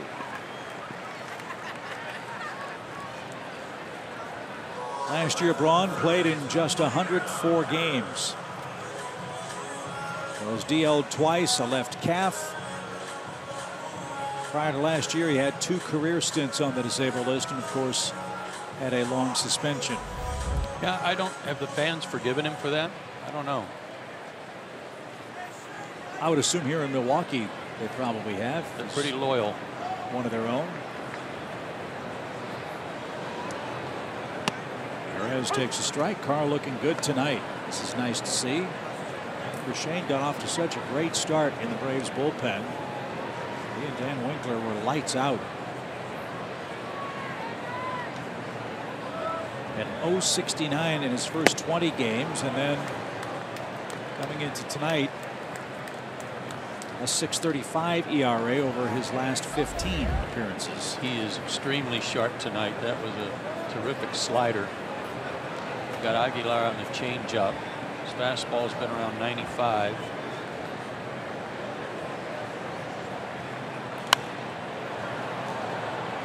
.96 on that one.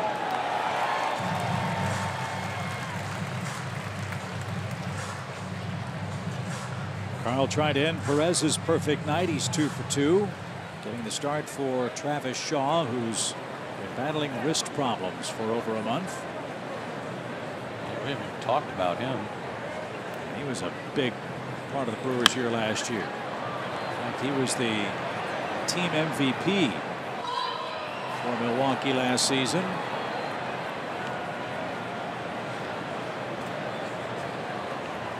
All Shaw did in 144 games is hit 31 homers and drive in 101. He had 29 career homers entering last season. Former Boston Red Sox farmhand. And the 0-2 pitch is smoked toward left center. Ender on the run. He's gonna track it down with a waist-high catch. Beautiful play by Inciarte, and Carle has been perfect. 3 1-2-3 innings. This game heads to the 7th. It's 4-2 Brewers.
Winning baseball all go hand in hand, and I think it's safe to say the Brewers and Braves are very happy with what their outfields have given them all year long.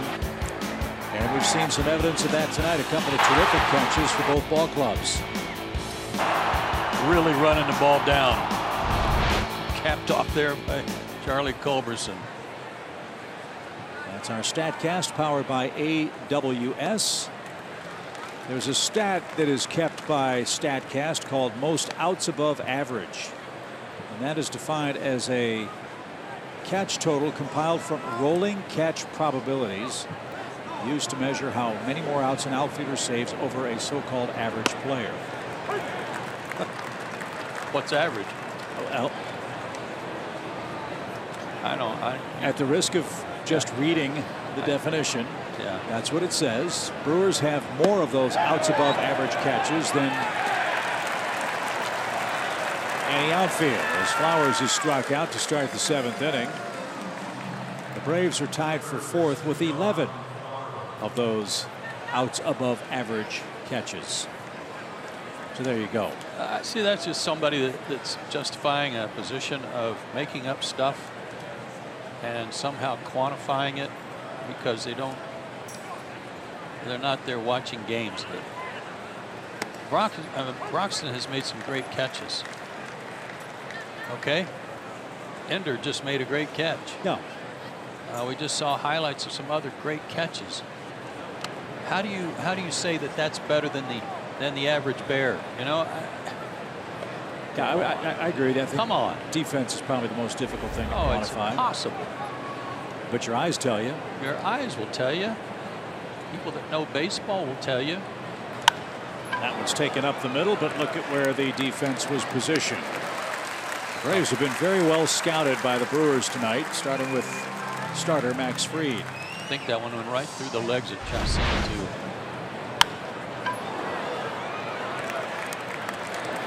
Tough break there for Camargo. And in the words of Scott Boras, that was an unfair shift. Here's Acuna. Acuna's 0 for 2. Chacin has had a dazzling night tonight. He scattered 3 hits, gave up 2 first-inning runs, and has shut down the Braves since. And a strike to Ronald, who's 0 for 2.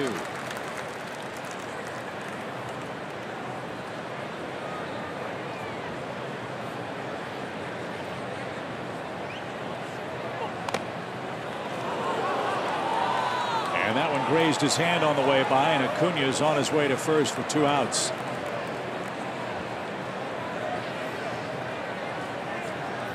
Let's see exactly where it got him. Craig Counsell is on his way out.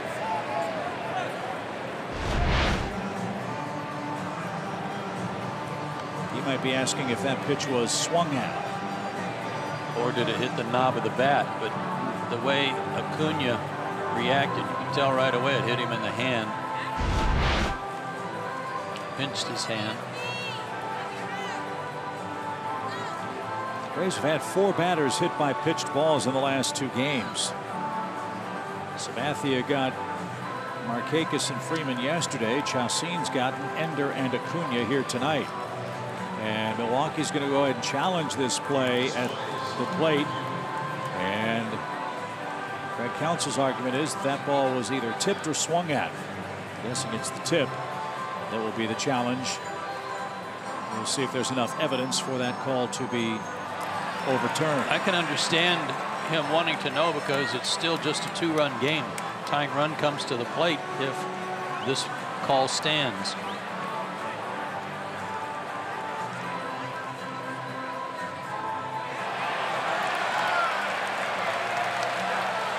The fans are seeing the replay on the big scoreboard in center field. They think the ball was tipped. Question is, did Acuna have his hand below the knob of the bat, and did it pinch, as you said, the meaty part of the hand before it hit the knob of the bat?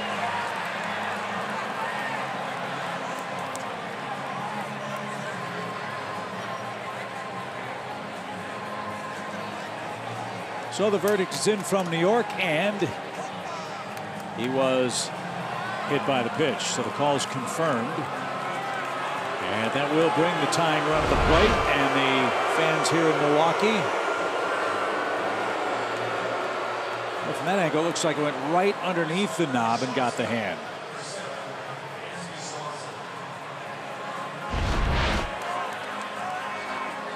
So Craig Counsell obviously didn't like that call.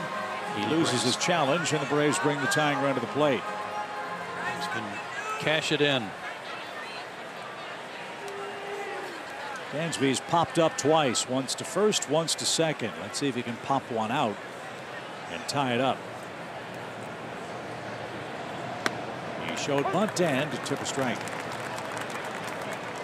If Dansby reaches, Danny Santana has grabbed the bat and would pinch hit.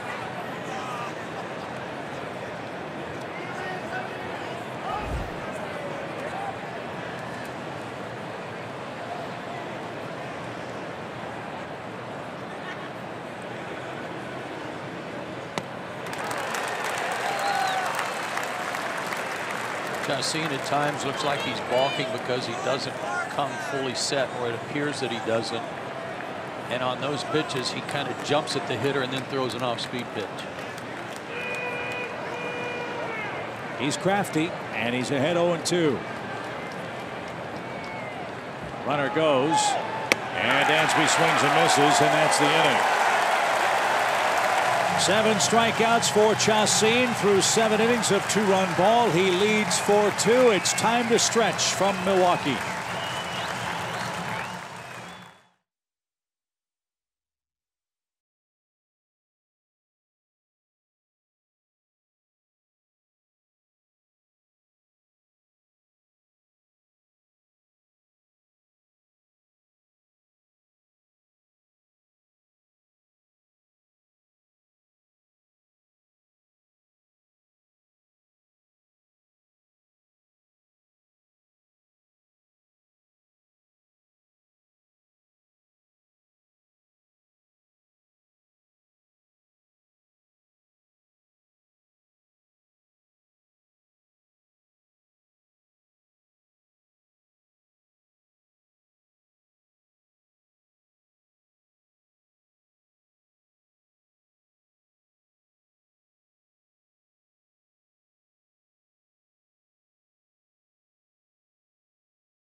Thank you, Jerome and Nick. Nice job on the stretch. Let's hope Sam Freeman can do a nice job in relief of Shane Carle, who is perfect in his 3 innings tonight. Broxton, Saladino, and Kratz are coming up. It's a 2-run game. We're in the 7th in game 1. Sam's had a couple of good outings back-to-back, one in St. Louis, one in New York, inning and 2/3 total, no hits or runs. Broxton has walked, stolen a base, scored, and struck out. He's also made a terrific running catch to rob Albies of a hit back in the Atlanta 6th.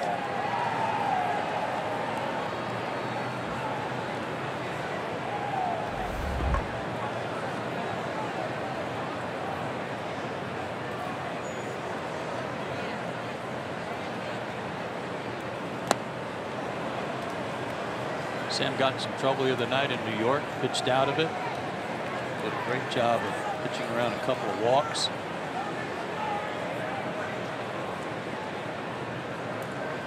And quite frankly, Brian Snitker has to be delighted with what his bullpen has done the last 3 games, considering his starters have had short outings. Sean Newcomb in the middle game in New York went 2 2/3 innings. Braves only had to use Luke Jackson and Evan Phillips in that game. Yesterday, Julio went 5 innings.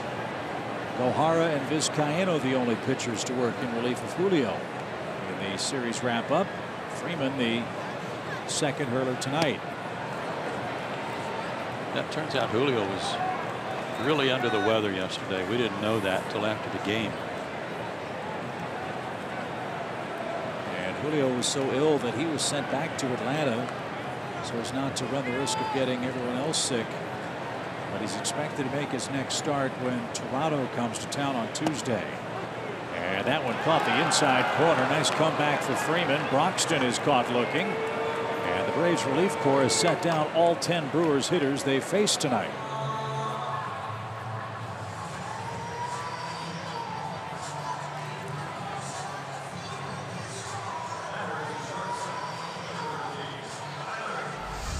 Here's Saladino.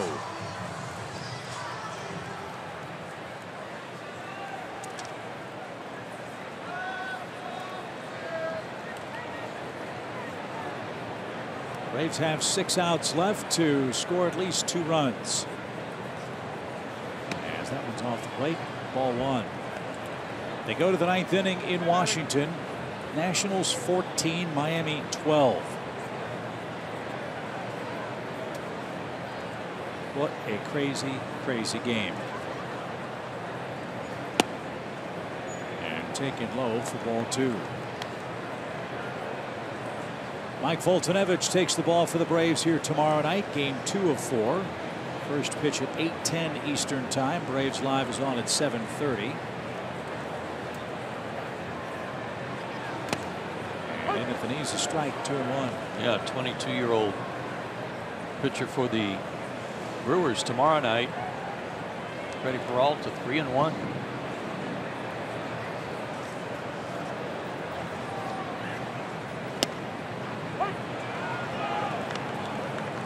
Good off-speed pitches from Sam. Yeah, he and Shane are throwing strikes.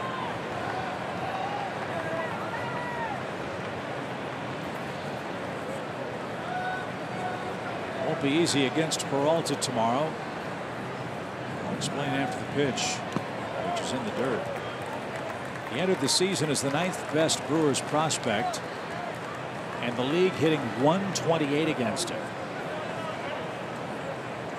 Our first look at him. He's 3-1 at .228 earned run average. Mike Foltynewicz has been absolutely dazzling. Just ran out of gas in St. Louis with all that heat. Mike has an .087 ERA in his last 9 games. That's the best ERA in baseball over that stretch. And he's had excellent luck against Milwaukee. Full count for Saladino. Bases empty. 1 out. And ball 4. Sam thought that was good enough. Didn't get the call. And that's the first Brewers base runner since the 3rd inning.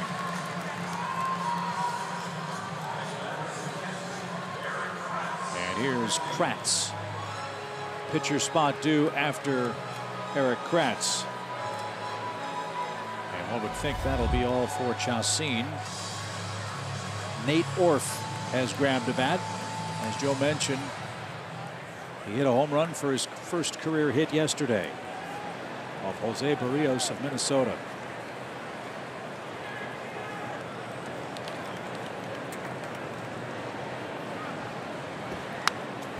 Foul back, strike 1.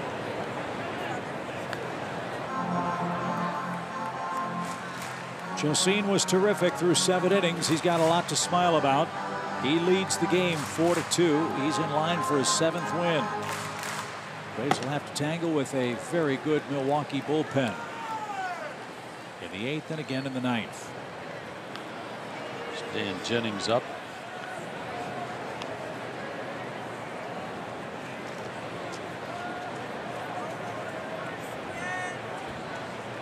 They have 3 lefties in their bullpen.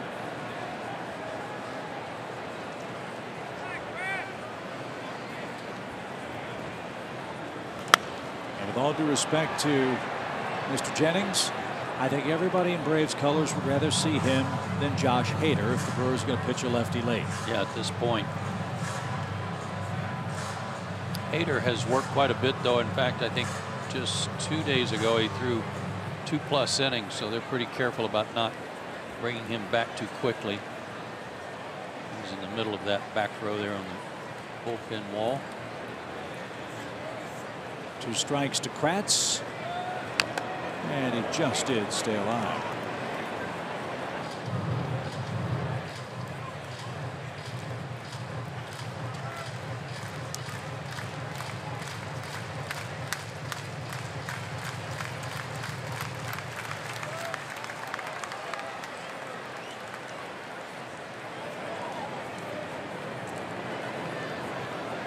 No balls, 2 strikes.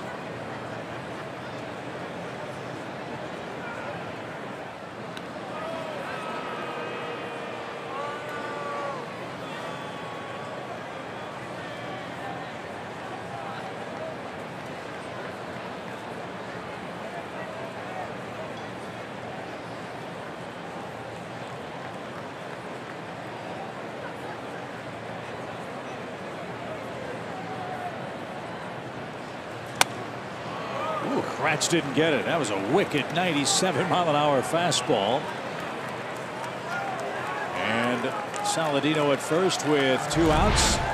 And here comes Mr. Orf, who had a magical moment for the Brewers here yesterday.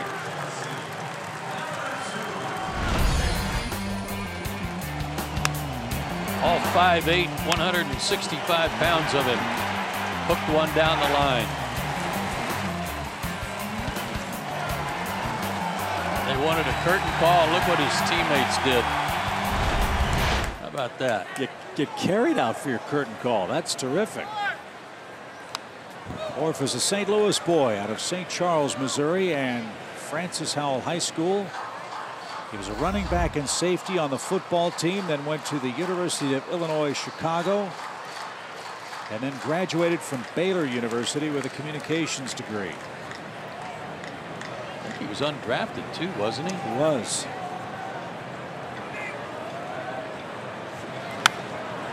Lifted down the right field line. Not a prospect and undrafted was the description, with all due respect to Nate Orf, that was given. It's interesting, though. I love it when scouts or organizations see something in a guy about the way he plays, the heart and hustle. It's not going to show up on the metrics, but they see him live and in action, and they know that he loves to play and can help, even if it's just filling a rookie ball roster. Almost hit it.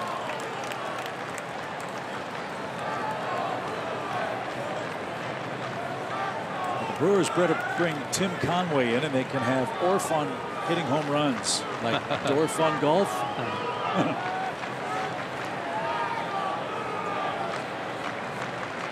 5'8", 175. And the 1-2 pitch is caught on and missed. Braves bullpen has been spectacular tonight. They've allowed 1 base runner through 4 scoreless. They're giving the offense a chance, but time running out. We head to the 8th.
Eastern for the Friday night showdown. It's presented by Kaiser Permanente. Mike Foltynewicz has the ball for the Braves. Freddie Peralta is the man on the mound for the Brewers.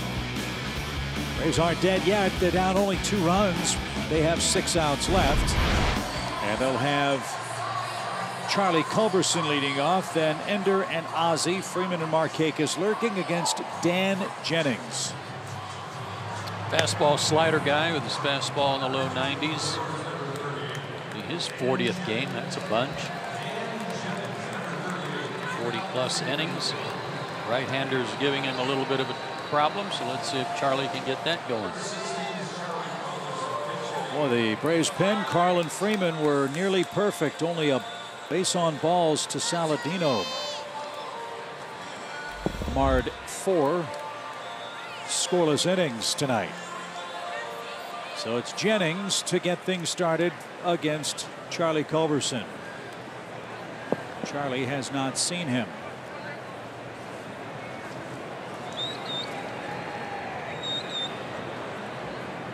Four for 19 as a pinch hitter with 2 homers.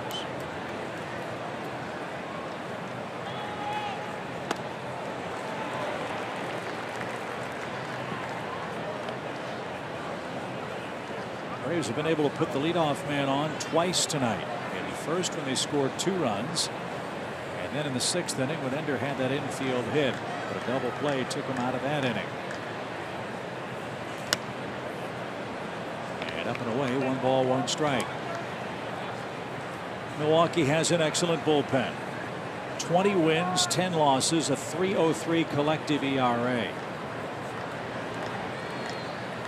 And that is a strikeout bullpen down there for Craig Counsell. The starters coming into this game for the Brewers had pitched about 460 innings and had 397 strikeouts.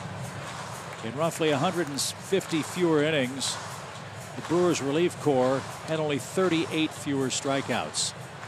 So they can come in and shut down rallies without any kind of contact.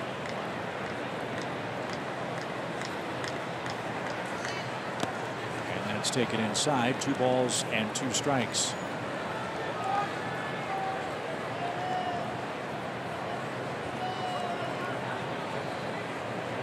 Milwaukee has a 43-1 record this year when they lead after 7 innings.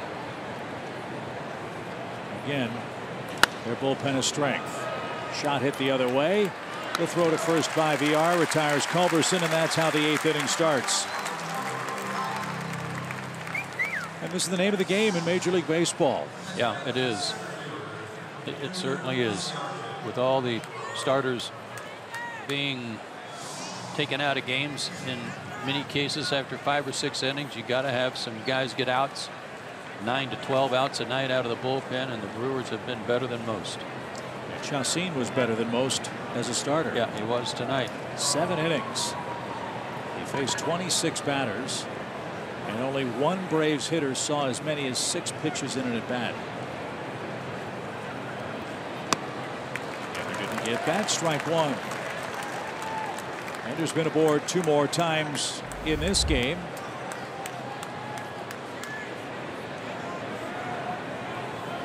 He's been on base 8 times in the last 3 games and nearly got hit.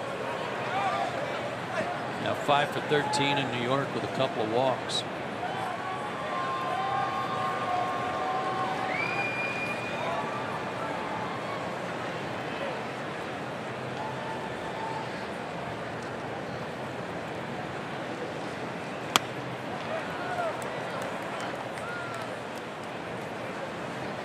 Albies, then Freeman, then Markakis.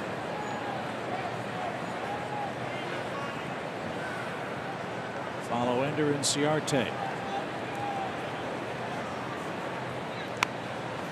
Tried to bunt and popped it up. Not a bad idea, but cost him a strike. 2-2. He had the defense where he wanted him. Did that in New York with 2 strikes on him.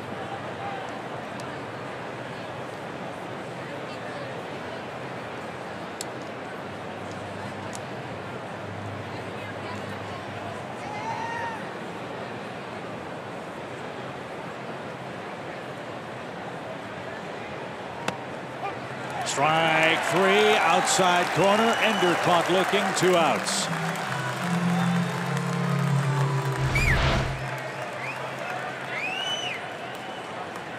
Not sure about that one, except that it was a crossfire pitch.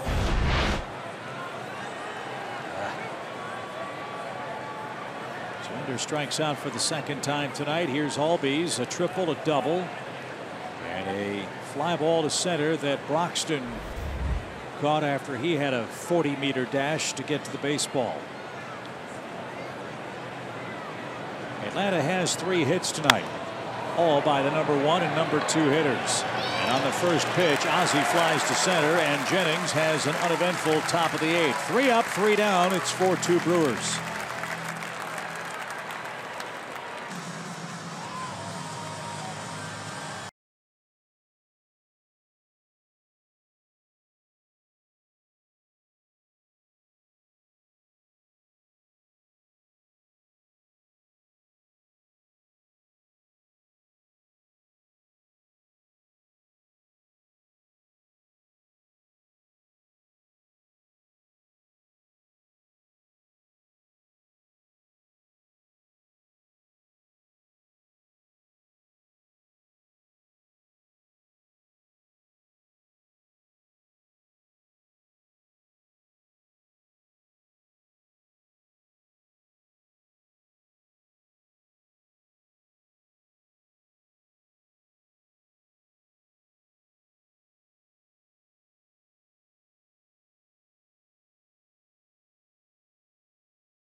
#1 prospect. Touki Toussaint made his AAA debut tonight after posting a .293 ERA in AA in 16 starts this season, and he looked good tonight. He went 6 2/3, only allowing 5 hits and 1 earned run. And I spoke to Brian Snitker about the call-up before the game, and he was like, you know, he's always had stuff, and this season he's really put it all together. So Chip and Joe, I know there's a lot to be excited about with this current ball club, but there's also a lot of talent down there underneath the wings. You bet. Touki had a good day in his AAA debut. More good news too, Kelsey. Austin Riley made his first rehab start down with the Gulf Coast League Braves. Remember, the Braves power hitting third baseman injured a knee about a month ago, so he's back, not just swinging the bat, Joe, but playing defensively too. And one would presume if he passes those tests, he'll be right back up near the top of the Braves system sooner rather than later. Absolutely, and everybody's anxious to see that happen.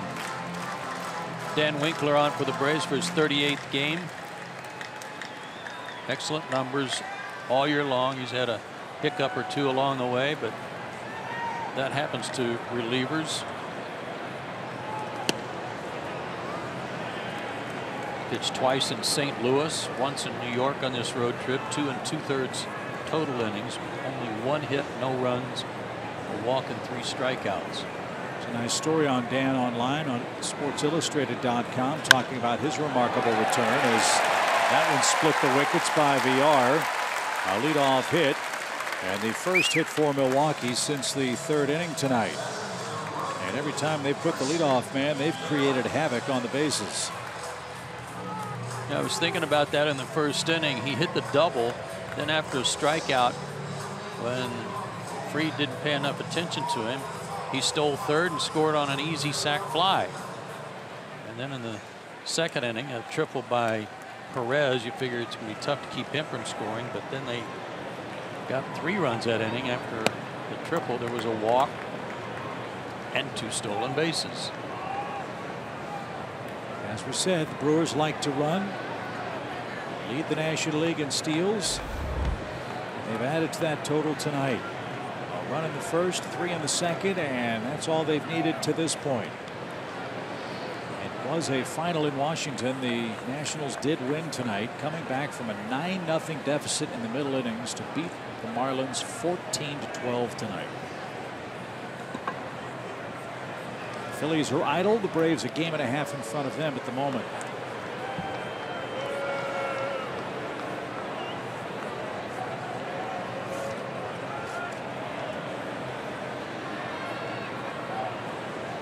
The Phillies are in Pittsburgh tomorrow with Nick Pivetta on the mound. What a bad hit. That is helmet. And then I don't know if it bounced off a camera over in the camera well, but he's going to get second base. It must have bounced off something in that well. And so, yeah, VR is going to move up to second on. Wow. Freddie's glove off the helmet. If that's 2 inches lower, that hits him right in the face.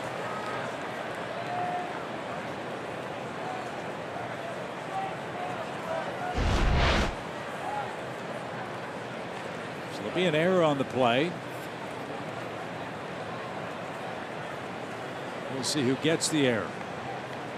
So runner at second, nobody out. And Yelich, the batter. Quiet night for Christian to this point. 0 for 2 with a walk, and he almost got hit.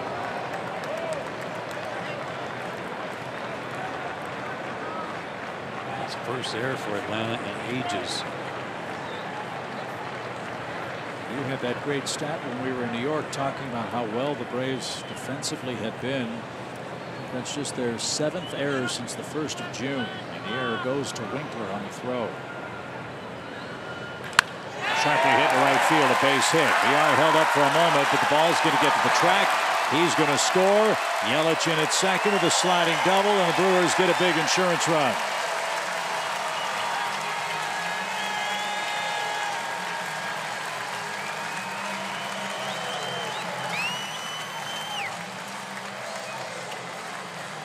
So Yelich, back from a bad back, might have just broken the Braves' back with that run-scoring hit.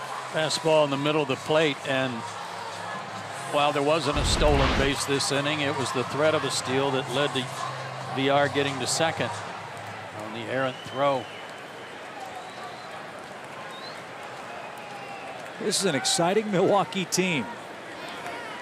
They have the best record in the National League for a lot of reasons. The man in the box is one of them. But Joe, to the point we talked about when describing the Braves to our friends in New York, they play baseball too. They just don't bail and wail. They force the action.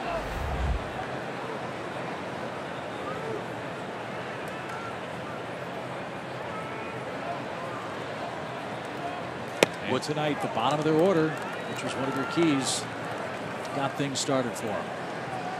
They're 8th in average, 8th in runs scored. Most of that comes from their ability to hit homers, as we've been telling you, 2nd in the league in homers. But they can run. They just need to manufacture a few more runs and get a little help from the bottom of the order, which they got tonight. They're also 10th in the league in on-base percentage, so they strike out a lot.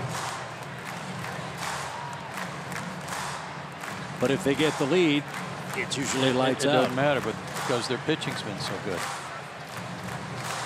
And doing it without 3 of their starters in their rotation.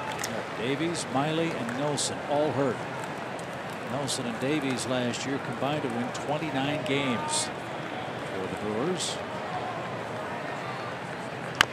As this one's bounced foul past Ed Cedar, the longtime third base coach in Milwaukee. 2 balls, 2 strikes.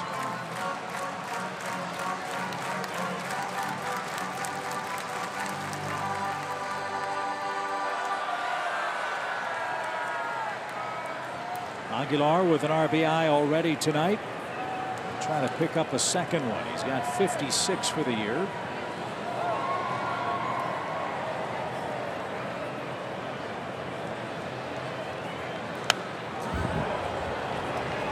And we'll do it again.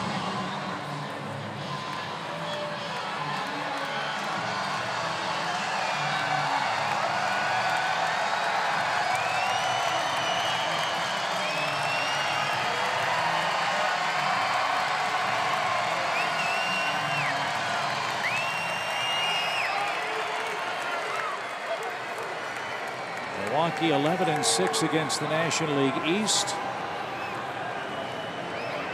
Leading tonight 5-2 against the Eastern Division Braves as that one's cut on and missed. 1 out.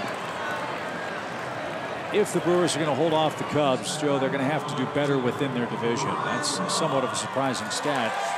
They lead the Central, but they're a game under against their divisional foes. And I was just noticing too, they're 11-6 against the East, but 4-0 against Miami. They're taking care of business against the bottom part of the National League East. So Aguilar is retired. Here's Braun. He is 0 for 3. It's funny that even their bullpen suffers against the Central by comparison.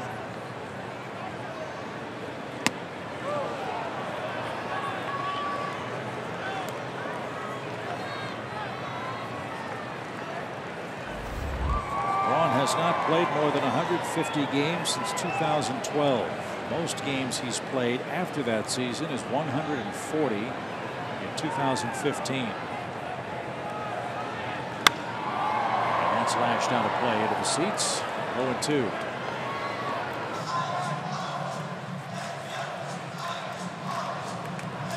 Jeremy Jeffress is getting up.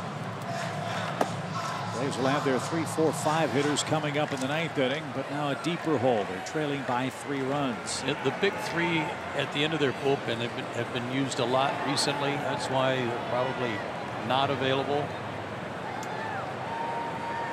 Got some other guys for Greg Counsell to go to tonight.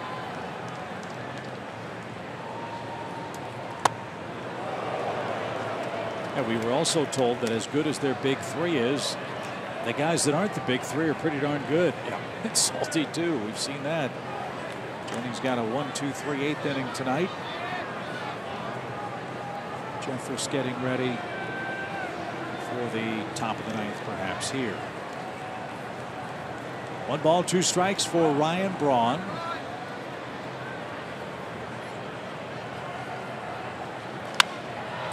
And served foul. Braun, the all-time Brewers franchise leader in homers. He's on the club's all-time top 5 RBI list. He's second in extra base hits, third in runs, third in steals, third in triples. Over 1,700 hits as a Brewer. And as we said, under contract through 2020 with a mutual option for 2021. Taken just low. Good spot to go to, though.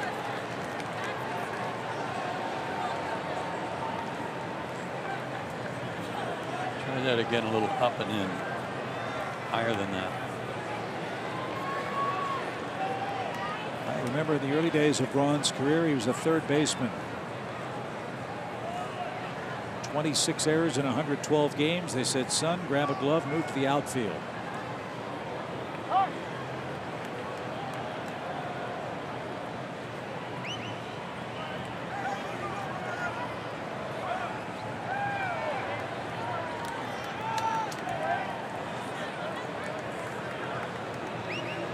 Long inning for Winkler. Pitch number 17 for Braun is fouled back again.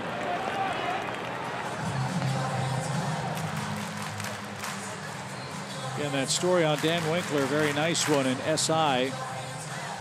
Talking about Dan's all-star credentials as a relief pitcher for the Braves and the remarkable comeback he has made from not one but two very serious arm injuries. The Tommy John surgery and then the fractured elbow suffered while throwing a pitch at Turner Field a couple of years ago. Remarkable. There's that pitch, and he still spoiled it. Good spot. Just didn't win the fight.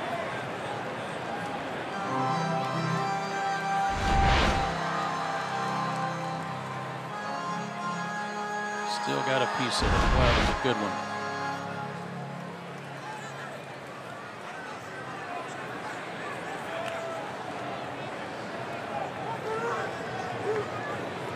Two balls, two strikes.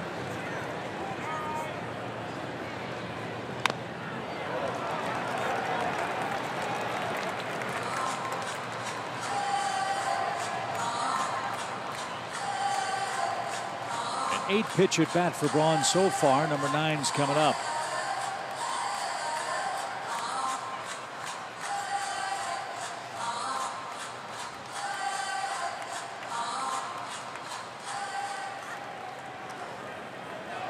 .312 homers for Braun. Surprised when I saw that tonight.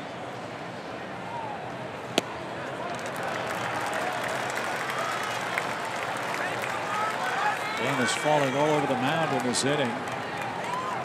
He's going to have to throw a 10th pitch to Braun to try to retire him. Back-to-back hits, then a strikeout, a run in for Milwaukee in the 8th.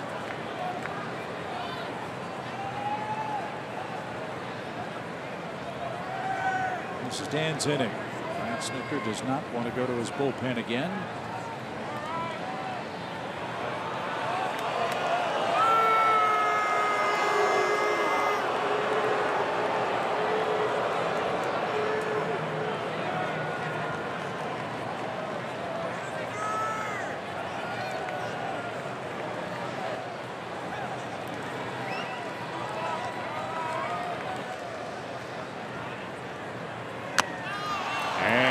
Flowers was able to hang on. Braun tipped it, and he's retired for the second out.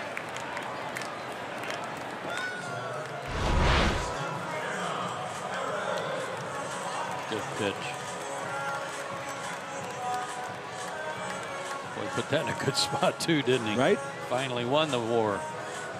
Braun asks if it was a strike. The answer you could see from Jeff Kellogg was yes. And now Perez, the final hope for Milwaukee. He's got 2 hits and 3 tries. Ender robbed him with a fine running catch his last time up in the 6th.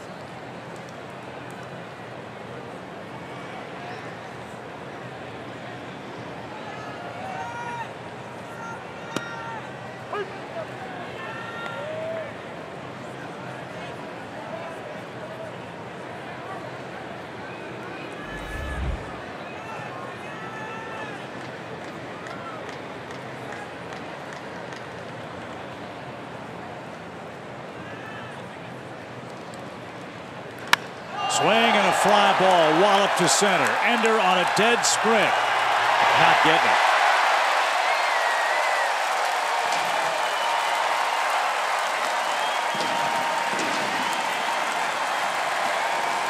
So Bernie the Brewer slides from his chalet for the 112th time this year. Milwaukee with 3 in the 8th has done what they've done to the Central or the East all year. They average 7 runs a game against Eastern foes. They've got 7 in game 1 tonight. Cutter right in the danger zone. Man, that was high up there to that railing too. Yeah, that was a big fly. Smoked. So many of the Brewers fans head for the parking lots. They'll do some post-game tailgating. They think this one's salted away 7-2. As Keon Broxton's the hitter. He's walked, scored, and struck out twice. You might recall Keon Broxton began his major league career in 2016. He began his career 0 for 24. His first major league hit came against the Braves off Casey Kelly. Last year, a 20-20 man, 20 homers, 21 steals, but maddeningly inconsistent. He'd go through extreme offensive droughts, then he'd get red hot, then he'd go through a drought again, then he'd get hot again. That was the story of his year last year. This one's chopped towards short. Dansby, all or nothing play and a gorgeous one. And he gets Broxton and the Brewers in the 8th inning. But a 3-run, 3-hit frame gives Milwaukee a 5-run advantage after 8.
Tonight's focus is on the Brewers outfielder Christian Yelich. His brother Cameron is a United States Marine. You see what else Christian is involved in with our veterans. A finalist for the Bob Feller Act of Valor Award. And a terrific young player who is part of this resurgent Brewers ball club, Joe, that has the best record in the National League. That's great. I'm so glad that players like that get noticed and highlighted for what they're doing in that area, that arena, let's say. And of course, he's got good reason to with his brother being in the service, but well done. New look for Freddie Freeman, who leads off the 9th. Left-handed pitcher, perhaps warranted the elbow guard. And a little dribbler hit toward third. And the throw to first on the money. Freeman's retired. Freddie 0 for 3 tonight. And Jennings continues his good work. That's 4 up and 4 down.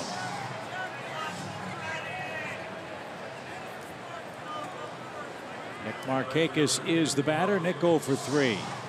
Braves had a chance in the 6th inning. 2 on, 1 out in a 2-run game. Markakis was doubled up And the Braves have had one base runner since. As we said, Atlanta has not had much offensive luck tonight. 3 hits, and they've come from Inciarte and Albies. Everybody else an offer here in game 1.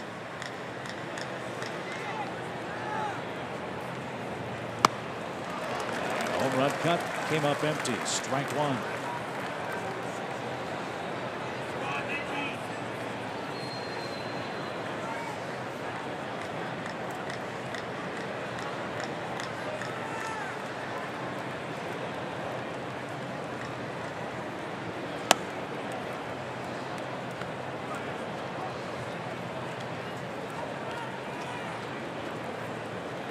That rally in the 8th inning really helped Craig Counsell in his bullpen too. He didn't have to use anybody else. Jeffers was warming up, but he's not in the game. No swing.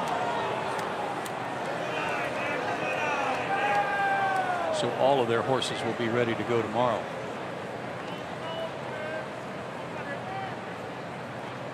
Fultonevich and Peralta will meet in game 2. Slashed out of play. Strike 2 from Markakis. And last night for All-Star voting. Tonight you've got until midnight to vote for your favorite Braves, including Nick Markakis. Go to Braves.com/vote. And Ozzy's second base spot very much up for grabs. As Baez with the Cubs is making a mad dash. Strike 3. Inside corner, bottom of the zone. No argument from Markakis. Visit your nearest Advance Auto Parts store to get the quality parts you want from people that know a lot about them.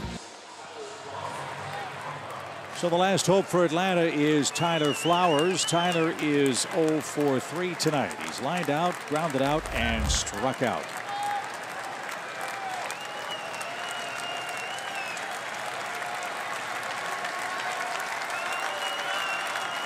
Brewers in a tight race with the Chicago Cubs, who are not playing tonight. Cubs have won 6 straight. Milwaukee's an out away from their 4th consecutive win. The Cubs host the Reds at Wrigley tomorrow afternoon. Ground ball is short. That's going to do it.